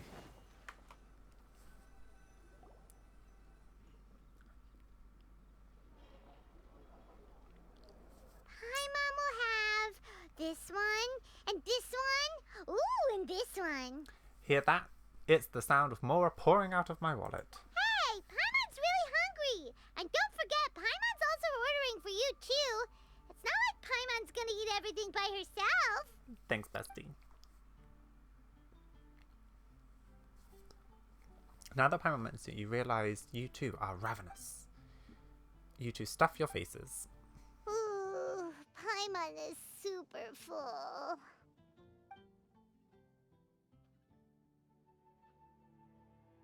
Is everything packed up and ready? What do you think about meeting up at 5 to go to my house? Yes, everything's ready. I've packed some great wine and smoked ham. Oh, your parents will love it. Ham? Look, we've known each other for quite some time now. Don't you think it's been long enough for you to remember that we only eat bacon in my house? Huh? I must remember to get some milk today on my way home. Please, feel free to pay a visit to Cat's Tail anytime. Enjoying the scenery? Yeah, people watching. I'm Deaf Bard. Are you here for some food as well? Should we order something for you? Oh, I can put something on your tab? Well, that's a pity. I already had a few drinks before coming here. Of course you did. I shall take you up on your kind offer another day. There should be no shortage of opportunities in the future. Anywho, you should be getting ready to thank me. I come bearing good news. This guy is what I keep hearing. I keep hearing like water sounds and it's him digging in the fountain. Oh, now you're not going to do it, sir? Stop it. What kind of good news? Behold! It looks like a paper with a simple map or something like an What is incantation it? on it. It's what you need the most right now. The answer to the prophetic puzzle. Oh. Simply head to the location marked on the map and you'll find the lantern you've been looking for. However, if I were you, I wouldn't just go and reveal the secret right away. As you've seen, a lot of people have been laboring hard to uncover the answer. A secret is like a well-aged brew.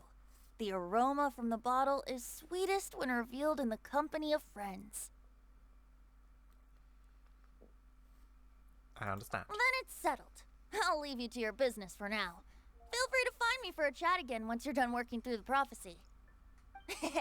Also, if you have some time, we could organize another fast-track love poem class. Oh, you're starting that up again? I sure am. Nobody else has signed up this year, though, so the duty to learn falls on you. Anyway, see you later. Venti always looks so relaxed whenever we run into him. Paimon can't help but be jealous. We just got to start drinking every day. Excuse me, if you don't mind, could I chat with you for a moment? Oh? Who are you? You may call me Scarlet. No! Wait. Okay, sorry. I'm so sorry. That's not Fontaine. That gives me, like, Russian type of vibes. Especially with the hat and the gloves and the coat. And is she from Snezhnaya?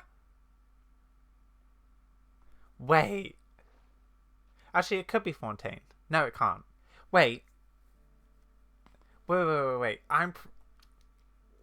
See, at first when I saw this, I thought it looked very much like the button-up from the other Fontaine characters we've seen.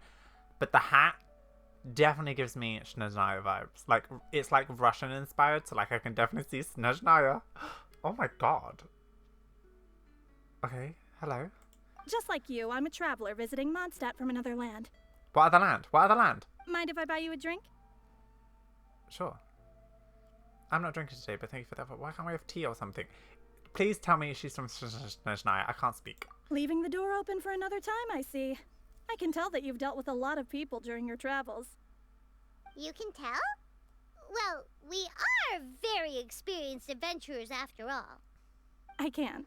That's why I tried to strike up a conversation with you in the first place. I was on my way to go shopping earlier when I overheard your conversation next to the crafting bench. From what I could gather, you are trying to investigate a bizarre prophecy? Yep, bizarre is definitely the word. Don't you think it sounds just like the kind of story that would happen in Mondstadt? Anyway, that's why I wanted to ask you a favor. If and when you manage to unravel the answer to the prophecy, could you let me know what it is? If you tell me where you're from, are you interested in it too? Not so much the prophecy itself, but Mondstadt as a nation.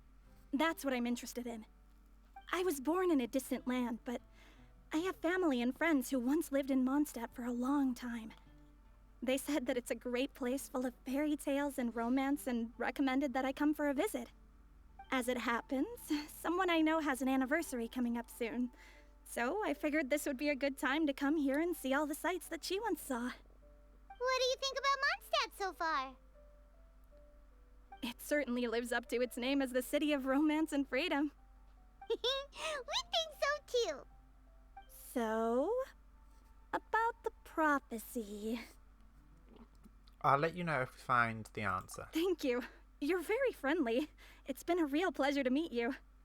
I'll leave it to you then. Hope you continue to enjoy the city and have a wonderful day. No, Scarlet, come back. She definitely isn't dressed like a local, huh? Where do you think her hometown could be? Snezhnaya. Please find me a flower that is not of this world, and a guide who will never get lost. Find me one who would never lie, as well as a legend that never ends. Huh?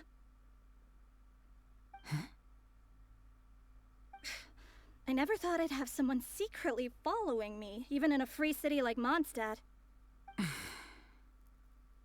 Good day to you, miss.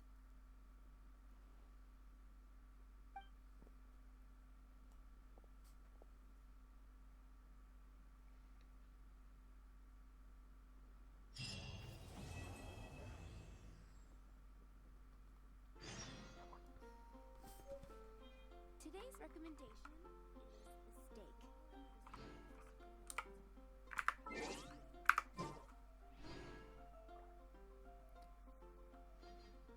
Wait.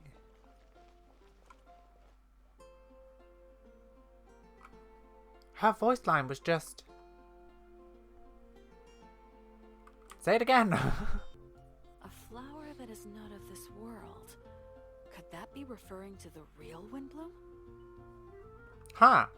Right. So we're back. I always forget that I should never do these in just like one long sitting. Because it's quite long. Where am I going? Anywho. It's time! It's time! Let's go meet Sucrose and Kale at the crafting bench! I will. Here we are. I love Rosario so much. Hey, we're here! Traveler, Paimon, great timing. We got a lot of letters in the mailbox, and I just finished sorting them into 4 groups. Nice work! Well, the real work hasn't even started yet. Which batch of letters should we read through first? Oh god, am I not gonna have to read, am I? Joy above the clouds?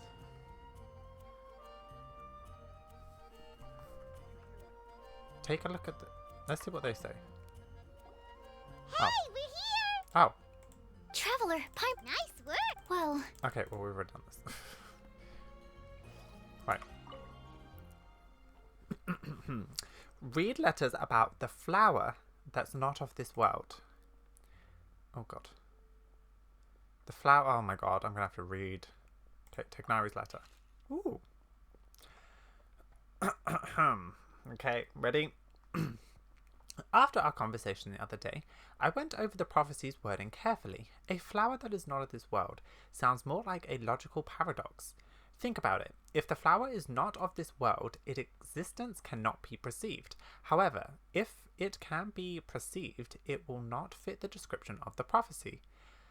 As such, my views are that the riddle's answer does not have to be a real plant. However, I must also note, with all due respect, that the person who came up with this riddle may not know all the plants in the world, and I dare say that no one could make such a claim. From this perspective, you could even think of a more rare plant as a potential candidate for the answer. Attached is a list of rare plant species. I've added a short description to each entry, and I hope that you can find answers within them. Best wishes to you, Tegnari. Alright, Albedo's letter. A flower that is not of this world doesn't sound like an existing species or something created through specialized cultivational techniques. With that noted, I believe we should think out of the box. After reviewing what I have learned over the years, I have now reached a conclusion. Sucrose also came to discuss her thoughts with me. She hasn't yet decided on an answer at the moment of writing this letter, so I won't be revealing my own conclusion right now. We can discuss it in detail when we meet. I hope everyone else will bring their respective answers too. See you then, Albedo. Alright, Sucrose. It feels strange to insert a letter into the mailbox that I made for myself, but I did find my answer. At first, I thought the flower created using alchemy would constitute one that is not of this world, according to the prophecy, but after giving it more thought, I realized that instead of creating an actual plant, a flower-shaped mechanism made from alchemical products might fit the description better. So I arrived at my conclusion, a clock in the shape of a flower. The long passage of life brushes past the timepiece, leaving fluttering petals in its wake. The lapsing years stir up leaves, pushing the needle of time forward. Okay. I was thinking it could be the Pierrot's constellation. That kind of looks like a flower as well. You know. Anyway. Read the other letters. Okay. A guide that will never get lost. Right, Mona's. No one can confidently say that they will never get lost, but as long as their wish to guide and help others does not vary, they will become a ship that traverses the waves internally. I don't know. I didn't perform any divination before writing this letter, but I have a feeling that I will witness the truth behind the prophecy together with you all. So if you need me, just call on me at my place. I'll be there. Right, Bennett's letter. I've been thinking about it for a long time. Before you came to me with this prophecy, I had never even crossed my mind that I could be a part of this. Well, as you all know, I'm probably the last person you'd think of when it comes to guiding others. I still have a long way to go, and I am still trying to figure out how to peacefully coexist with everything in the world. But if you're asking me who can be of help, my friend Fischl and her friend Mona, the astrologer, are both very knowledgeable and brave. I'd say they're probably the ones you're looking for. And that's my answer. Wishing you all good luck. Thanks. Right, Amidst. Guide. It is too grand of a title for me, but I'd love to be everyone's friend. That's something I think I'm good at, and I'm a attentive listener, so do let me know when you feel lost. I used an allegory. Is that allegory? I'm sorry. I'm like a torch out in the wild that will help illuminate everyone's path so long as it continues to burn bright. Everyone, I can't speak, I'm so sorry. Dyslexia. Everything written below is not meant for Collie. Dear Collie, if you're reading this, please turn away.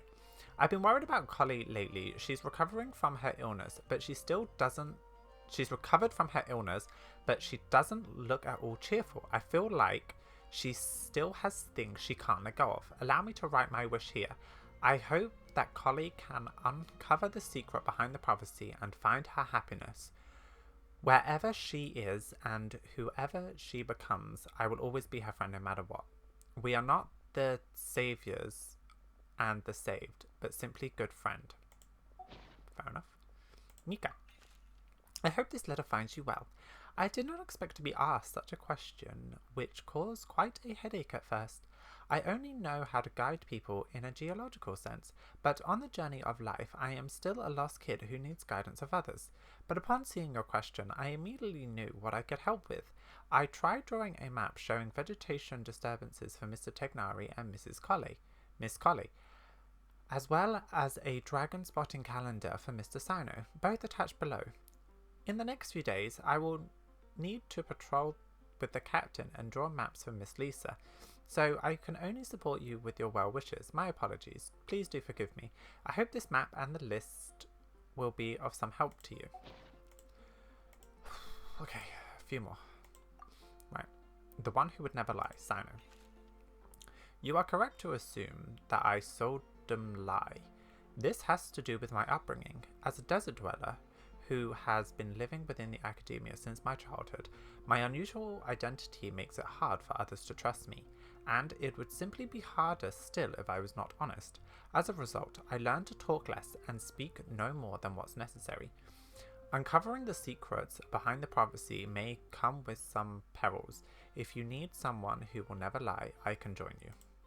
Thanks, Sino. Rosaria. I must make one thing clear first. I am not someone who would never lie.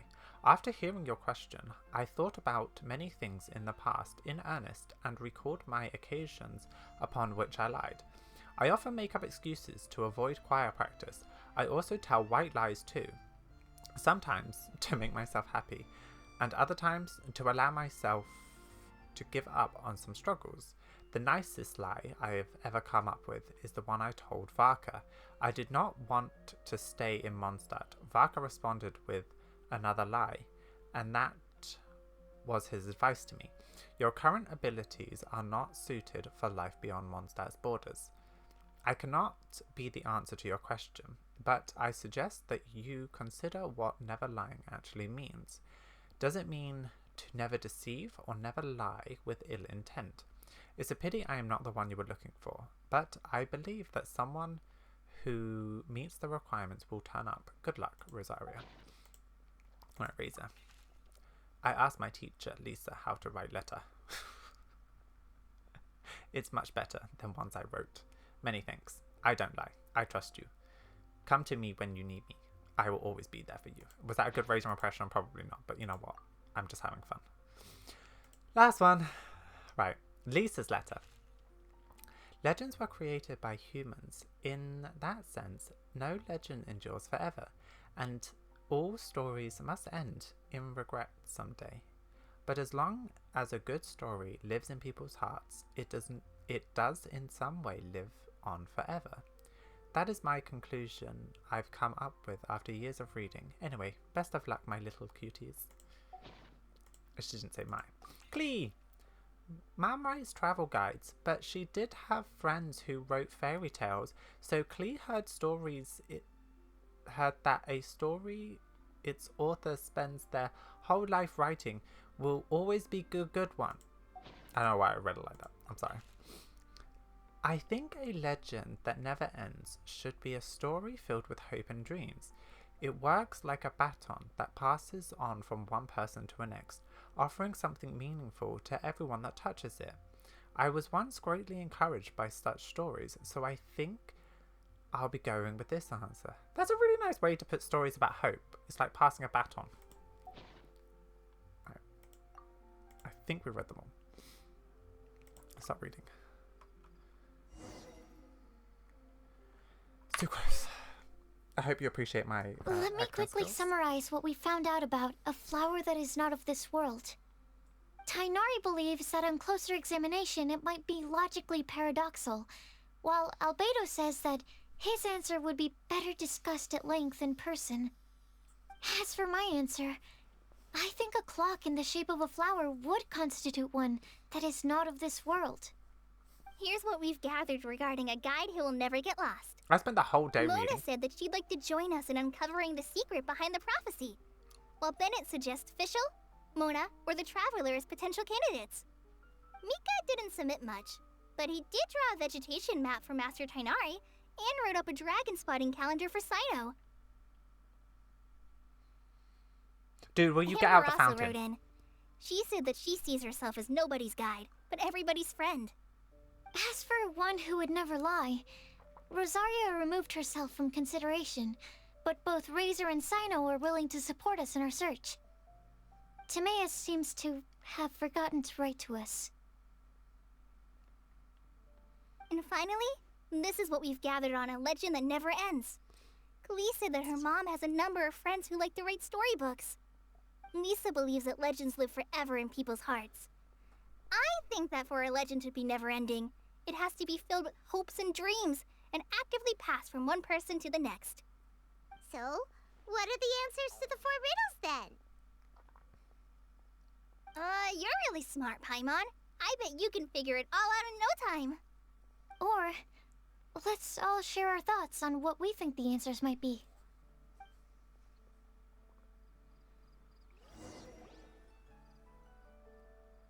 Wait! Wait for me! Oh, Timaeus! What brings you here? I'm sorry, I really am. The time just got away from me and I didn't get around to writing that letter. However, I'm happy to announce that I think I can be the one who would never lie. Huh?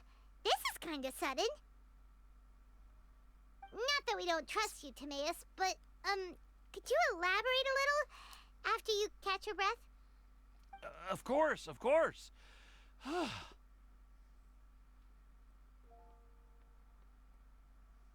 Do you still remember the time I,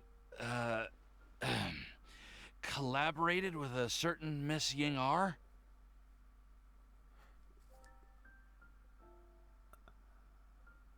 Is it like true love or something? A flower that's not of this world could represent like the love that you give to someone, as it doesn't technically have a form, but it could be represented by a flower. True love never lies, like your heart wants what the heart wants. Something that will guide you, again, is your love for that person. And then, what was the last one? I've forgotten. Could that be it? Could it be something like the meaning of true love or something? I don't know. Remind me. Well, basically, she helped me out a lot with my research into potion making once, and, well, we've stayed in touch through letters ever since. Wait!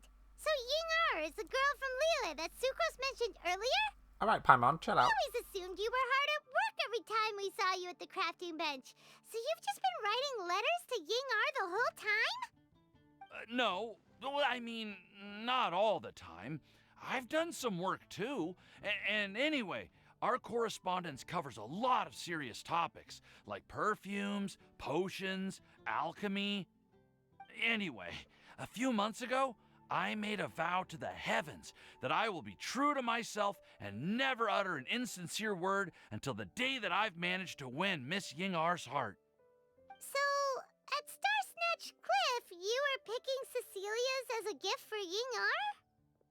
Well, that's right. The Cecilia flower is said to represent a once wayward heart, transformed by the power of love. I couldn't think of a better flower to give than that. I know full well that Miss Ying-ar is far more knowledgeable than I in both the ways of the world and the ways of our craft, but I thought I should make the effort for once and put myself out there. Which brings me to the subject of the last few days and the Windblume Festival. I thought it was time for me to invite Miss Ying-ar to Mondstadt. But yesterday, Albedo told me that Sucrose has been working hard to help another girl achieve her dream. Huh? And when I went to take a look at our roster, I saw that she'd done my remaining work for me. I feel incredibly guilty. I've been spending all of my time in my own fantasy world while everyone else has been bending over backwards to help other people. How could I ever hope to be worthy of Miss Ying-ar's love if I'm so selfish? Oh, Timaeus. And that's why I've decided to join you. But then what about Ying-ar? Yeah, haven't you been planning this for over a month now? You said you were gonna invite her to Mondstadt. Well, yes, I did mention in my letters that I'd like her to visit, which is why I just sent her another gift with my hand-picked Windblooms, along with a handwritten letter. I explained that a matter of great importance has presented itself to which I must devote my full attention for the time being. As soon as it's resolved, I'll make haste to Liyue to pick her up in person. I made sure to package the gift and letter with the greatest care. All I can do now is hope that she'll understand. Point being, please know that I sincerely want to support you in this endeavor. Plus, I think I'm an honest person. As far as I recall, I don't think I've told a single lie in my life. Well, you certainly convinced Paimon with that speech. Don't worry, Timaeus. We won't let your determination go to waste. Thank you, Timaeus. Ah, thank you, everyone. I promise to do everything I can to help. Okay, so it looks like we found our one who would never lie. Great! Let's keep it up. On to the other three.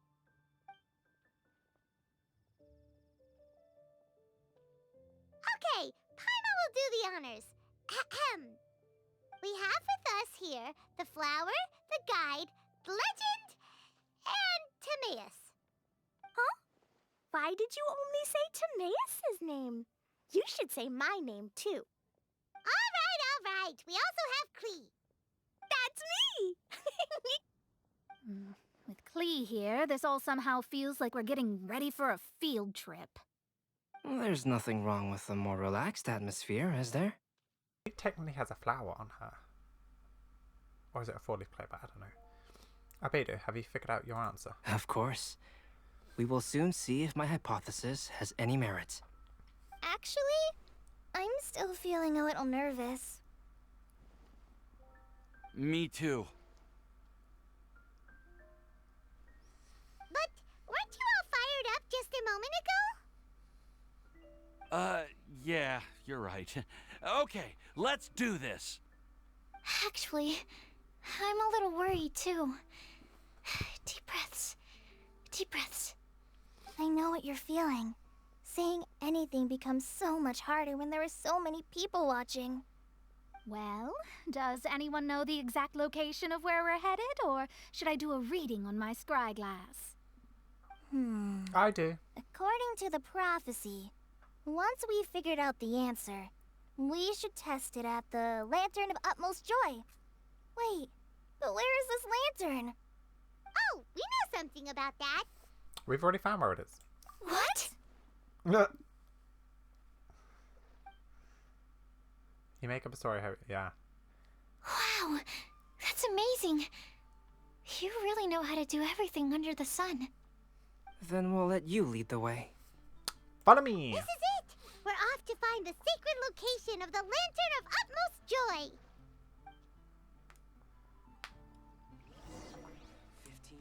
15. Yay! This is actually really making me want to raise all the Mondstadt characters, which I'm currently doing. I've already raised D-Luke. I currently got these ones to do, and I'm currently farming, well, Dodoko? Klee's boss is done, Where are... but Mona and him take the same. Him and Jean take the same, and I think Albedo's is done too. I just need XP books and experience, so that's that. Don't know why I was sending that. Anyway, let's head over where?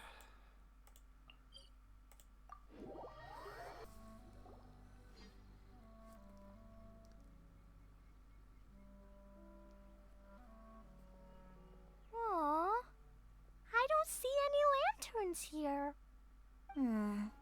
Now that I think about it, the prophecy didn't say anything about what the Lantern of Utmost Joy actually looks like, right? Maybe we've overlooked something? Traveler, are you trying to figure out something else from the paper?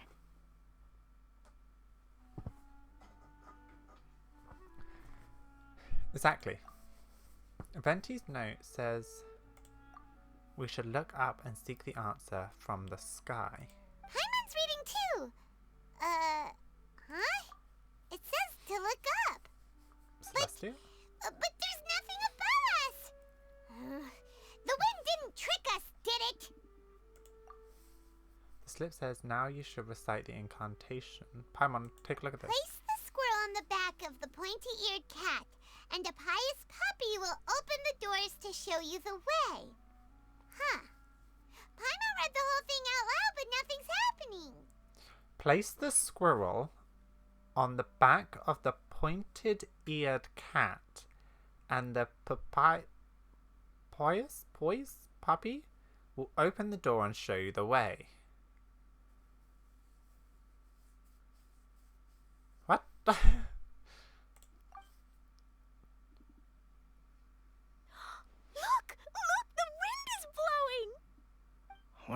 strong wind current. Let's ride it up and see where it leads us. Where'd that island come from? Huh? We'll have to fly up there? Can someone carry me with them? Please carry him. Here. I want to piggyback from Albedo.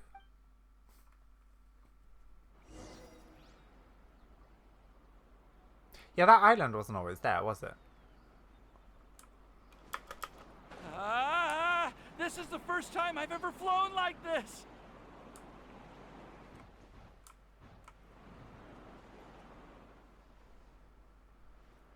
Yeah, this is the new island.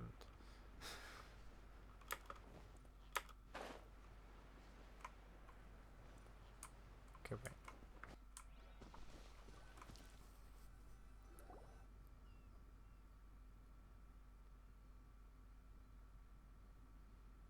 How did this little island get up here in the sky? Did somebody make it? Venti. Just to be safe, I've been jotting down our entire route here. This way, no one will get lost. The guide. Oh, good thinking, Kale. Who would have thought we'd find this kind of table here? Weird. It's almost as if someone was holding a tea party. That's floating. I never would have guessed that such a place could exist. Right above Mondstadt, too. I mean, dude, it's only a table. Wow, look at that pretty lantern on the table. There's even a chair for each side of the lantern, too. There seems to be something on the back of this chair. Let me have a closer look. Take your seat, present your answers, and you shall reach enlightenment. Well, as far as instructions go, I guess that's simple enough. So we just need to do as it says, right? Wait a second. Wait. Huh? What is it, Albedo?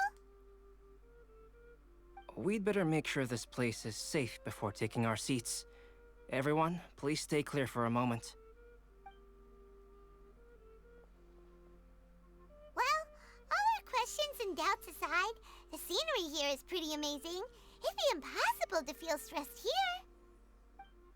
How is everything, Albedo? Everything seems to be fine. I didn't find any traps or suspicious mechanisms. Wait a minute. Why does this give me Hexen Circle vibes? Because we have, obviously, Klee, who Alice is supposedly a part of this Hexen Circle. We've got Mona and Mona's, like, teacher person, who is supposedly against the in the Hexen Circle. Same as Mona. We have Albedo and Rhindaughter.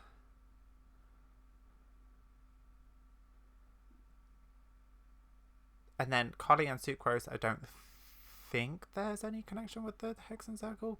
Timaeus, not too sure anyway.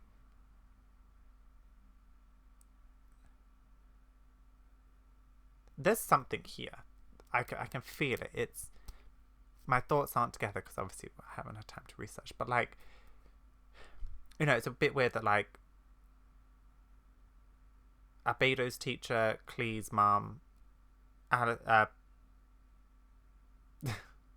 was I saying?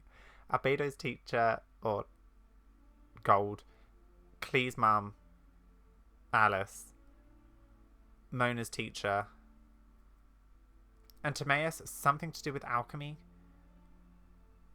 I don't know. Sorry.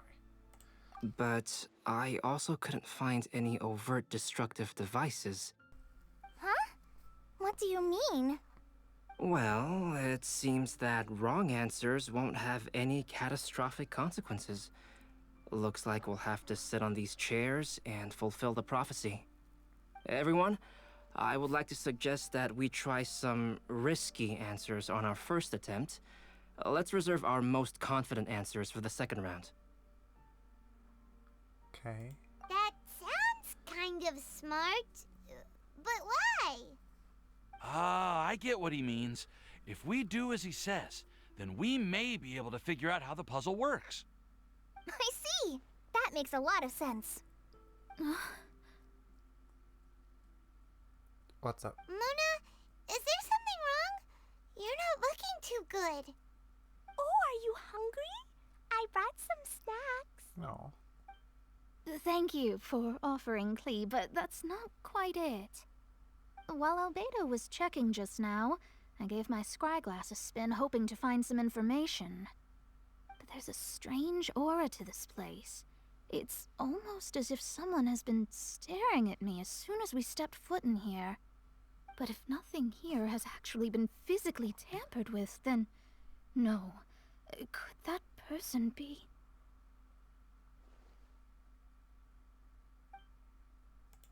Mona just shivered. Did she sense some kind of great power? What do you mean, Mona?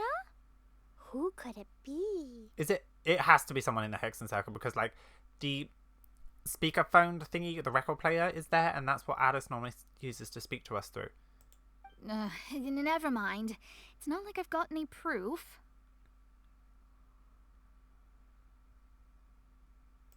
Ugh, don't leave us on the edge like this, Mona. Also, her earring looks a lot like the Harbinger's, like, constellation wheel thing. I'll just do what Albedo said. Mona. Yes. Let's test the hypothesis together, Klee.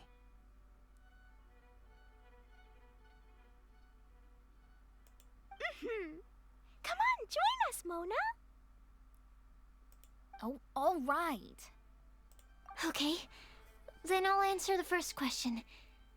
If someone were to ask me to find a flower that is not of this world... You can do it, Sucrose.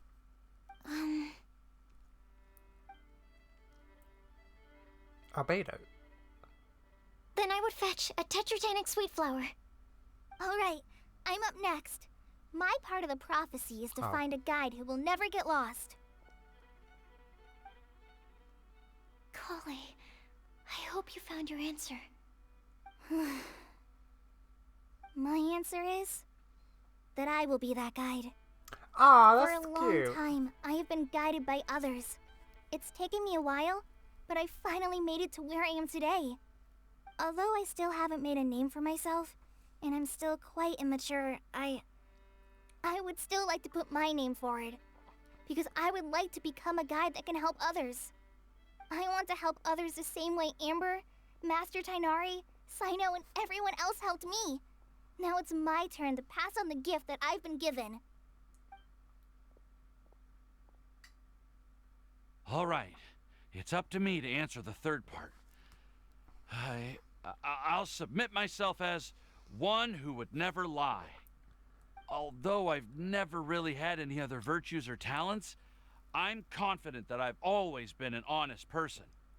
I'd like to thank everyone, too, for giving me this opportunity to validate myself. And last but not least, I will answer the final part of the prophecy. There's no tale more befitting the title of a legend that never ends than our fates as human beings. Wait, the lantern just lit up! Whoa, all four sides of the lantern are glowing! Huh? But all we did was submit a batch of test answers. Kale, could I ask you to stand up for a second? Oh, alright.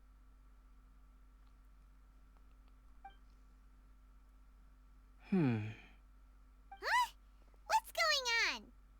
Why is it lighting up regardless of who's sitting in the chair? Didn't it say we have to answer all the questions correctly? It's pretty clear now, isn't it? We've just proven that there is no right answer for this prophecy. No right answer? But how could that be? Although the instructions had come from an old and enigmatic prophecy, it is in fact nothing like the ancient mechanism that we had all imagined it to be. I believe the lantern only serves as a simple signal. And to think, I never expected you to actually find this place. What? There's someone else here? We meet again, traveler. Scarlet? Hey, you're that Outlander we met the other day at Good Hunter. It's all thanks to you that I was able to find this place. Good thing that you were too preoccupied with the prophecy to notice someone tailing you from the shadows. Oh, is that so? Then, Why do I spy yet another person following in your shadow? Wait, really? There's no need for pleasantries. You should know I'm here for you. Is it just because I'm a visitor from abroad?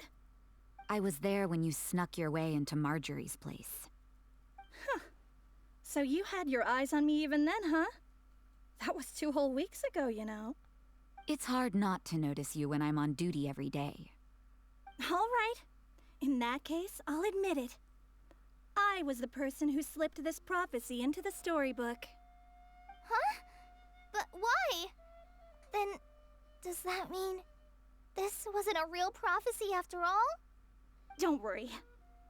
Even though you probably have plenty of reservations about me, you can be sure that the prophecy is genuine. In fact, many of you here today may have heard the code name of the one who left the prophecy to me.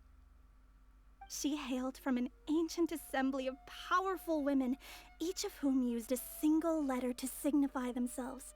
Huh? Who would have guessed? It seems that power was indeed left behind by the old hag after all. Oh. Ah, so you're B's student. It's an honor to meet you. I am Scarlet, the successor of Jay. Huh?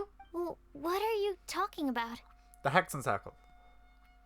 It's a long story, but I'm not quite sure that I'm the best person to tell it. Since you've all spent so much time and energy trying to decipher this prophecy, you must also be very interested in the secret behind this lantern, no? The lantern has already been lit. Now then, please allow me to disturb your happy peace. What? Huh. Why did this little thing just light up? How strange. Hello? On the other side of the lantern. Can you hear me over there? Mom? I knew it! Oh, I hear many youthful voices. Madam, I am Scarlet, the successor of Jay. Oh, since we've last gathered, Jay's successor has already become so reckless and bold. Unbelievable. Wait. Why are you talking just like the old hag? Old hag? Who would dare say that? Is that Mona? Who are you? Who dares imitate my master? And what of imitation and mimicry? It has always been a fool's errand to mimic and learn from humanity. Yeah, I was about to say that doesn't sound like Alice, but I may not be remembering her voice correctly, but it doesn't sound like Alice. Oh, it's Alice. I'm here too. Oh, it is. Mom, why are you trying to talk like other people? So I see everyone's here. Well then, my warmest greetings, everyone. Miss Alice, why would you... Well, it's been many years since this lantern last lit up. You can't blame me for thinking that one of the old friends from my youth may have decided to catch up again. Why she sounds so coy all of a sudden? I'm so And confused. if I recall correctly, we left this lantern in the care of the Animo Archon Barbados. You must be commended for uncovering an artifact entrusted to the god of wind himself. Tell me, are you sitting around my beloved tea party table? It's a really long table. Oh, so you are. I suppose this means even the Animo Archon has granted you entry to this place. Was all of this Scarlet's doing? Wait. Paimon's completely lost now. So what was this assembly you were talking about earlier? Oh, Miss Alice, would it be all right to leave the explanation of that to you? Well, you should be rewarded for making it all the way up here and activating the lantern. Now then, let me tell you a long and ancient story. My brain hurts already. Is this about the Hexen? This is about the Hexen Circle. It has to be. Ever heard of the Hexen Circle? As Knew the it. spooky name suggests, it's a secret society. Once upon a time, it even challenged the Animo Archon himself. But he replied, "Let us make music, not war, and resolve our conflicts through song." From then on, the mages would only ever convene in the woods, in the skies, or on the edges of cliffs. At these tea parties, they discussed their stories and secrets and resolved their differences, as the tea and cakes bore witness to their pledge never to fight amongst themselves. Yesterday, I snuffed out the life of my beloved. He had grown old and was extremely sick. He loved me dearly, so I took his fate in my hands and ended his pain. I'm raising a son. Of all the children I had, he's the only one left. Golden albedo. But I suppose that still makes me a mother. My lifespan is nothing compared to yours, so I wish to leave you with my storybook. Actually, maybe you can pass it on to your children one day. Oh, this looks interesting. Let me scry. Mona's teacher. My dear sisters, we mustn't let prophecies threaten our bonds of friendship. Even the most frightening witch was once a little girl, and growing up can be so tough. Sometimes we all need to vent our troubles to the wind. Even if the nations go to war, or the sky falls down, the mages' tea parties shall forever be held around this table. Huh? So this is where the legendary mages held their meetings. That's right. We often met here to chat and have tea. Then, what about the part saying that if we light the lantern of utmost joy, we'd receive a supreme blessing? About that. I never expected anyone other than Jay to actually read the full contents of that prophecy. It's a little embarrassing. The truth is, that prophecy was actually just a letter that we sent to Jay as a group the day before her wedding. So it was indeed written by all of you. I must thank you for resisting the urge to immediately reveal the truth to everybody, Albedo. Knowing you, you probably figured out everything the moment you laid eyes on the message. No, it took me a little longer than that. A flower that is not of this world, a guide who will never get lost, one who would never lie, and a legend that never ends. These 4 descriptions signify 4 individual mages. When a member of the organization had to leave the group to spend the rest of her days with her beloved, the other mages would write down this prophecy and send it to her to invite her for a final get-together. A flower that is not of this world signifies, of course, flowers that do not naturally exist in this world. This is the signature of our full name, Rhine-daughter, also known as Gold. See, I was on some type of If there's track. anyone in this world who could create a flower species that does not yet exist, it would be her. The guide who will never get lost is N, otherwise known as Nicole. You may not have encountered her yet, but she is a truly extraordinary woman who has made this world's direction and order her subject of study. Some of you may be fortunate enough to have already heard her voice. Like a prophetess, she will only speak to guide people toward the truth when a change has occurred in the world. She's the voice we heard at the end of the Wanderers Archon quest. Oh my god, that's her? That must be her. Because a change occurred in the world. She has a tendency to suddenly speak in someone's mind without any warning. Oh my god! Huh? Could she be the one who spoke to me while we were investigating Wanderer? If one day you would be unfortunate enough to run into a truly dangerous situation, she may use her voice to guide the way forward for you. Who would have guessed that there are so many mysterious women in this world, and that they would all know each other? The one who would never lie is me. I hope no one would take offense. It's just that I, Alice, or A for short, have always had a soft spot for those with sincerity and candor. As for a legend that never ends, you may not know M in person, but you've likely encountered one of her works. Have any of you ever read The Boar Princess? Huh? I'm pretty sure every child in Mondstadt has read that book. It's also one of my favorite stories. Em was an exceptional human writer who used her prose to teach me the meaning of grief. Don't you think such a person would deserve a seat at the mage's table? Paimon's getting more and more lost.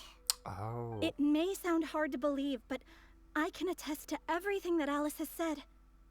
Jay was also a mortal who aged and passed on, leaving her title to her students and followers. Alice, you've never acknowledged any of Jay's successors. It's now been centuries since the first of us took on her mantle.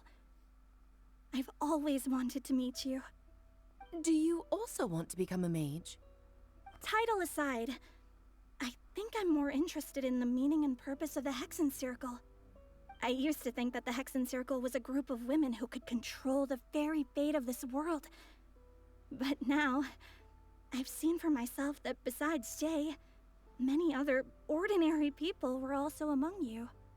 Do you think less of us now? No, not at all.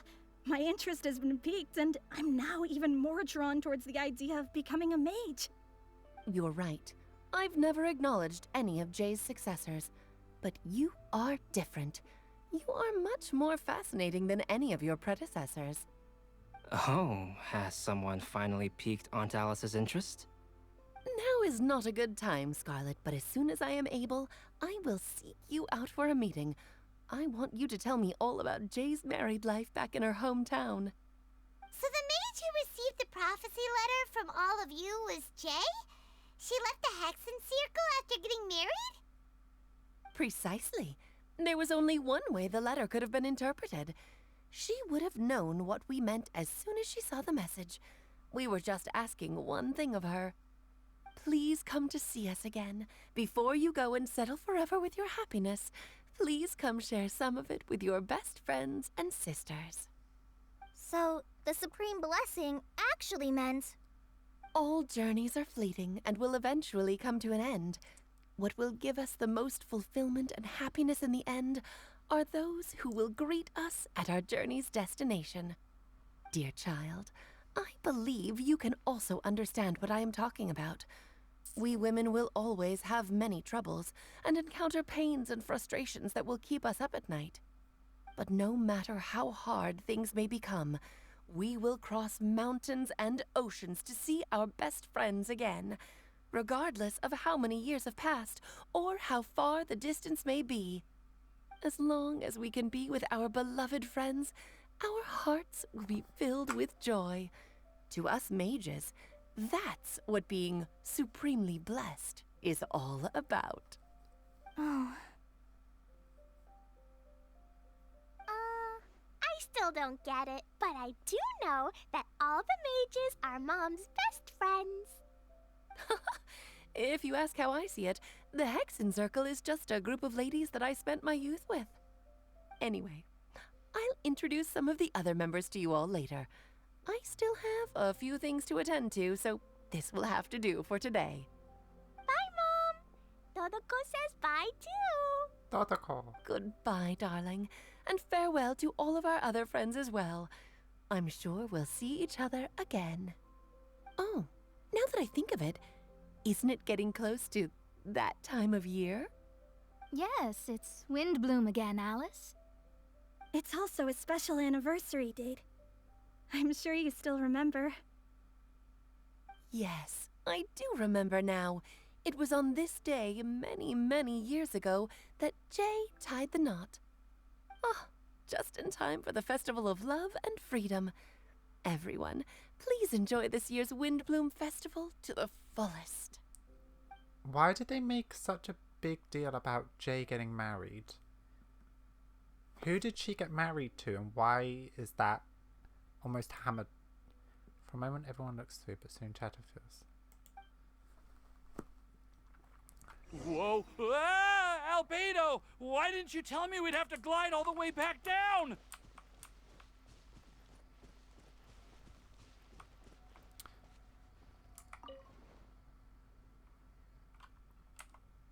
Huh.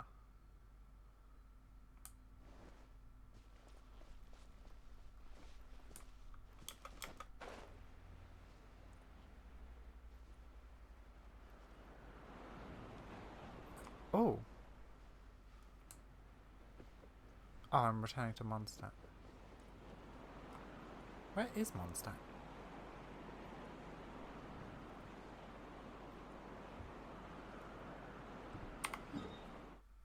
Oh, I'm so far away.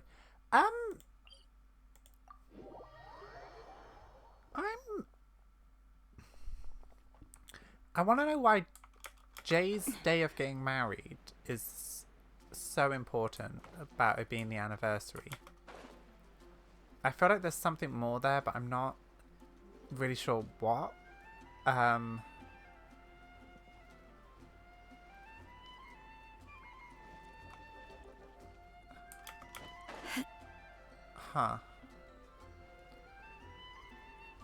That was so interesting, and I really... There are a few interesting trinkets here. Yeah, there are. I'm so confused. I didn't know. It's the academia. Are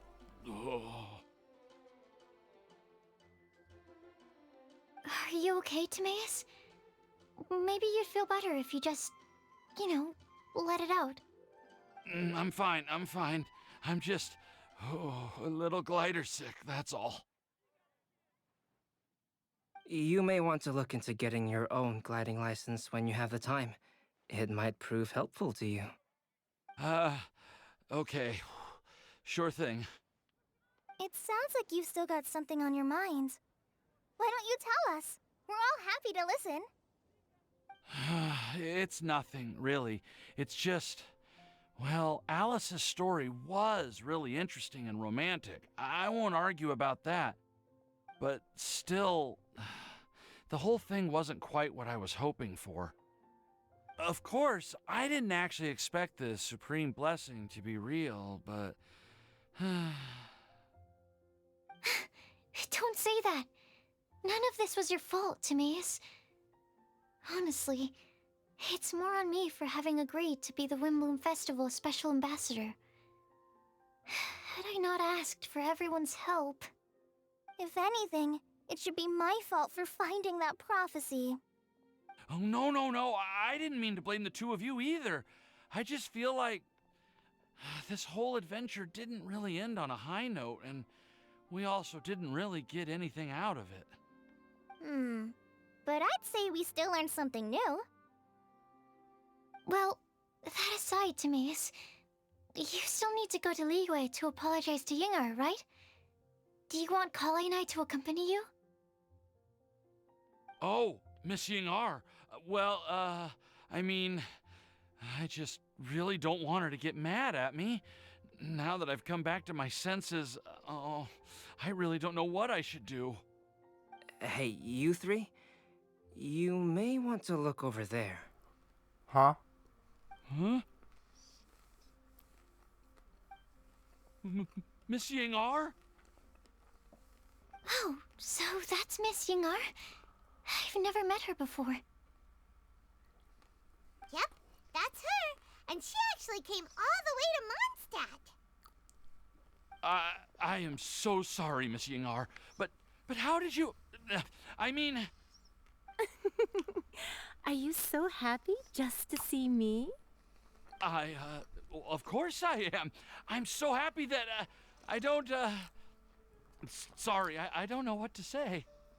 I was ready to give you a harsh scolding, but now that I've seen you like this, I suppose I could let you off the hook this time. You said you couldn't come to pick me up because of a very important matter, right? Well then, of course I had to come and find you instead. Should we go see how they're doing? Oh, I wouldn't. You'll get hit by a forest boar if you interrupt a couple's romantic conversation. Oh, really? We'll just leave them alone then. Maybe that's what Windblume is all about.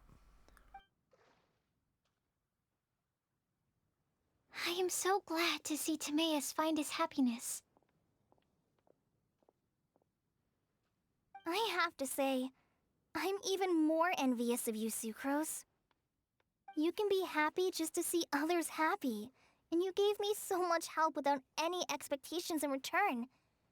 Even though you said that we're very much alike, I still feel like you have a much bigger heart than I do. But if you say that, then I'd say I'm also nowhere near as brave or tenacious as you. I guess we have the same amount of positive qualities. They're just spread over different parts of our personalities. I've never visited Sumeru, or made many friends from outside of Mondstadt. I'm happy just to have met and become your friend. Maybe I'll get shy and flustered when I meet other people I don't know in the future. But that's okay too. Since we are so alike, you probably get what I'm trying to say. You just need to believe that all of your issues aren't really issues at all. But isn't it too late now for me to learn to accept myself? Well... Do you know anything about the blooming cycles of Cecilius? I may have read about that in a book before. That's a topic that my parents used to talk about back when they were still dating. Surprising, right? To think that people would talk about that while on a date. My mom brought it up at dinner one time last month.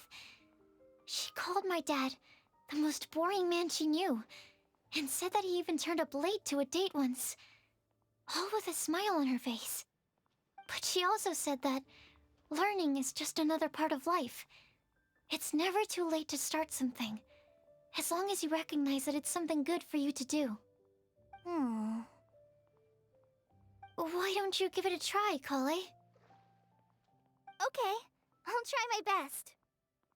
They're really having a great conversation. Paimon can't even find a moment to join in. Well, isn't it great that they're getting along so well? I nearly forgot. This is for you. This texture. Are these seeds? Yep. I believe I mentioned my sweet flower research to you before. These are the seeds of the sweet flower cultivars that I've worked on. It's nothing too special, but they're the best cultivars that I've made. So, I really hope that you'll like them. They're super sweet and easy to grow and keep. I'm also submitting them as my Windblooms for this year. I wish that the Animo Archon could also see how lovely they are. Thank you. I'll plant them in the Avidia forest and take good care of them. Kale, please take these notes with you. I've heard that you've been working hard on your studies, so I've prepared some study materials for you at Sucrose's request. Feel free to look through them whenever you can find the time. Mondstadt's doors will always remain open to you. Thank you so much. Really, I don't know what to say. I'm just really happy. Ah, Sucrose, now's your chance. Didn't you want to collect a breath of joy? You're right. I almost forgot. Kale, can you exhale once into this test tube? I will save this breath of joy and use it in my research. Oh, really? May I? Of course.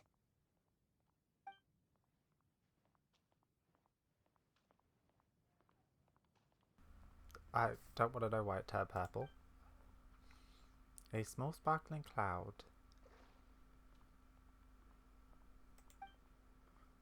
Huh? What was that? It was like a little cloud of happiness, but now it flew away. Is this something to do with the snake? Well, luckily there's still some breath left in the test tube. I'll seal it up for now. I'll keep working on it and let you know as soon as I have any breakthroughs in my research. Yeah, you can write to me. I'll be sure to respond as soon as I receive your letter. Oh, it looks like you found a new pen pal. Master Tighnari! Cyno! If your friendship was forged in a test tube, does that make you test friends forever? That's it. I think you've ruined Sumeru's reputation in Mondstadt beyond all hope of repair. All that matters is that I've enjoyed Mondstadt immensely. The dragon here possesses a majestic form. Oh, that reminds me. Traveler, this card back is for you. Didn't Sino commission this? Sino wanted you to have one for yourself. If I had to guess, I'd say he probably wants you to use it if you challenge him to a duel. I'm a master of the game. Do you dare challenge me? You know I'm gonna win. Can you believe this guy? Huh. Let's knock him off his high horse. Time to duel. Wait! I've got something to give you, too. Huh? Kali has a gift for us? Yeah! I figured I should follow local Mondstadt customs and prepared a few small things themed after the Windblume festival. Cute. I made these bookmarks from Sumeru roses at the hotel. I want to give them to Amber, Master Tighnari, and Sino. During Windblume, Mondstadters offer flowers to the people most important to them. You three are family to me.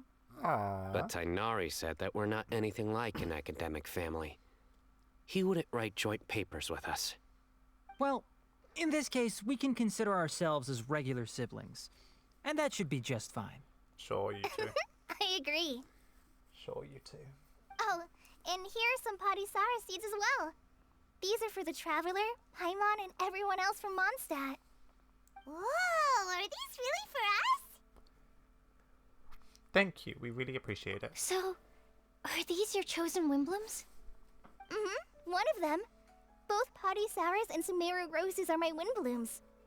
Although they're not native to Mondstadt, they are the flowers that can best express my feelings. I want to give them to the people I feel thankful for. To those who I wish to accompany as we greet more seasons and future Windblooms together. The real blessing in life is when you are surrounded by people who you'd miss day and night, and who you'd want to see even if that meant crossing mountains and oceans to do so. This dude needs to get out of the fountain. I'm so happy to hear you say that. Sucrose, do you see that cloud over there?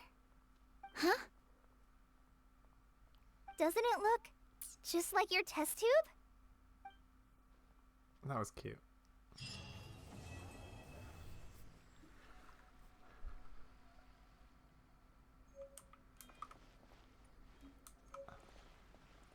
Ooh. Let's actually have a look at the card backing. It's Dvalin. There's an Adeptus one?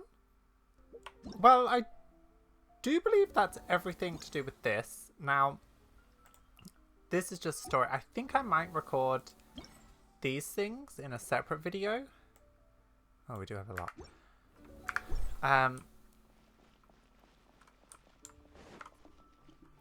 But yeah, let's go talk to people. See what they have to say. Am I dreaming? Miss Ying Art, you really came all the way to Mondstadt to see me? Why were you willing to make the trip? I still can't believe it. Why wouldn't I want to come see you, It's not like a quick trip from Liyue to Mondstadt is completely unheard of or anything. Also, isn't it time for you to drop the miss and just call me Yingar? Yingar. Okay. Yingar. I think I still need some time to get used to calling you that. Look at you, already so flustered. And we're just getting started. Oh God. No, let's leave. I'm just overwhelmed with happiness.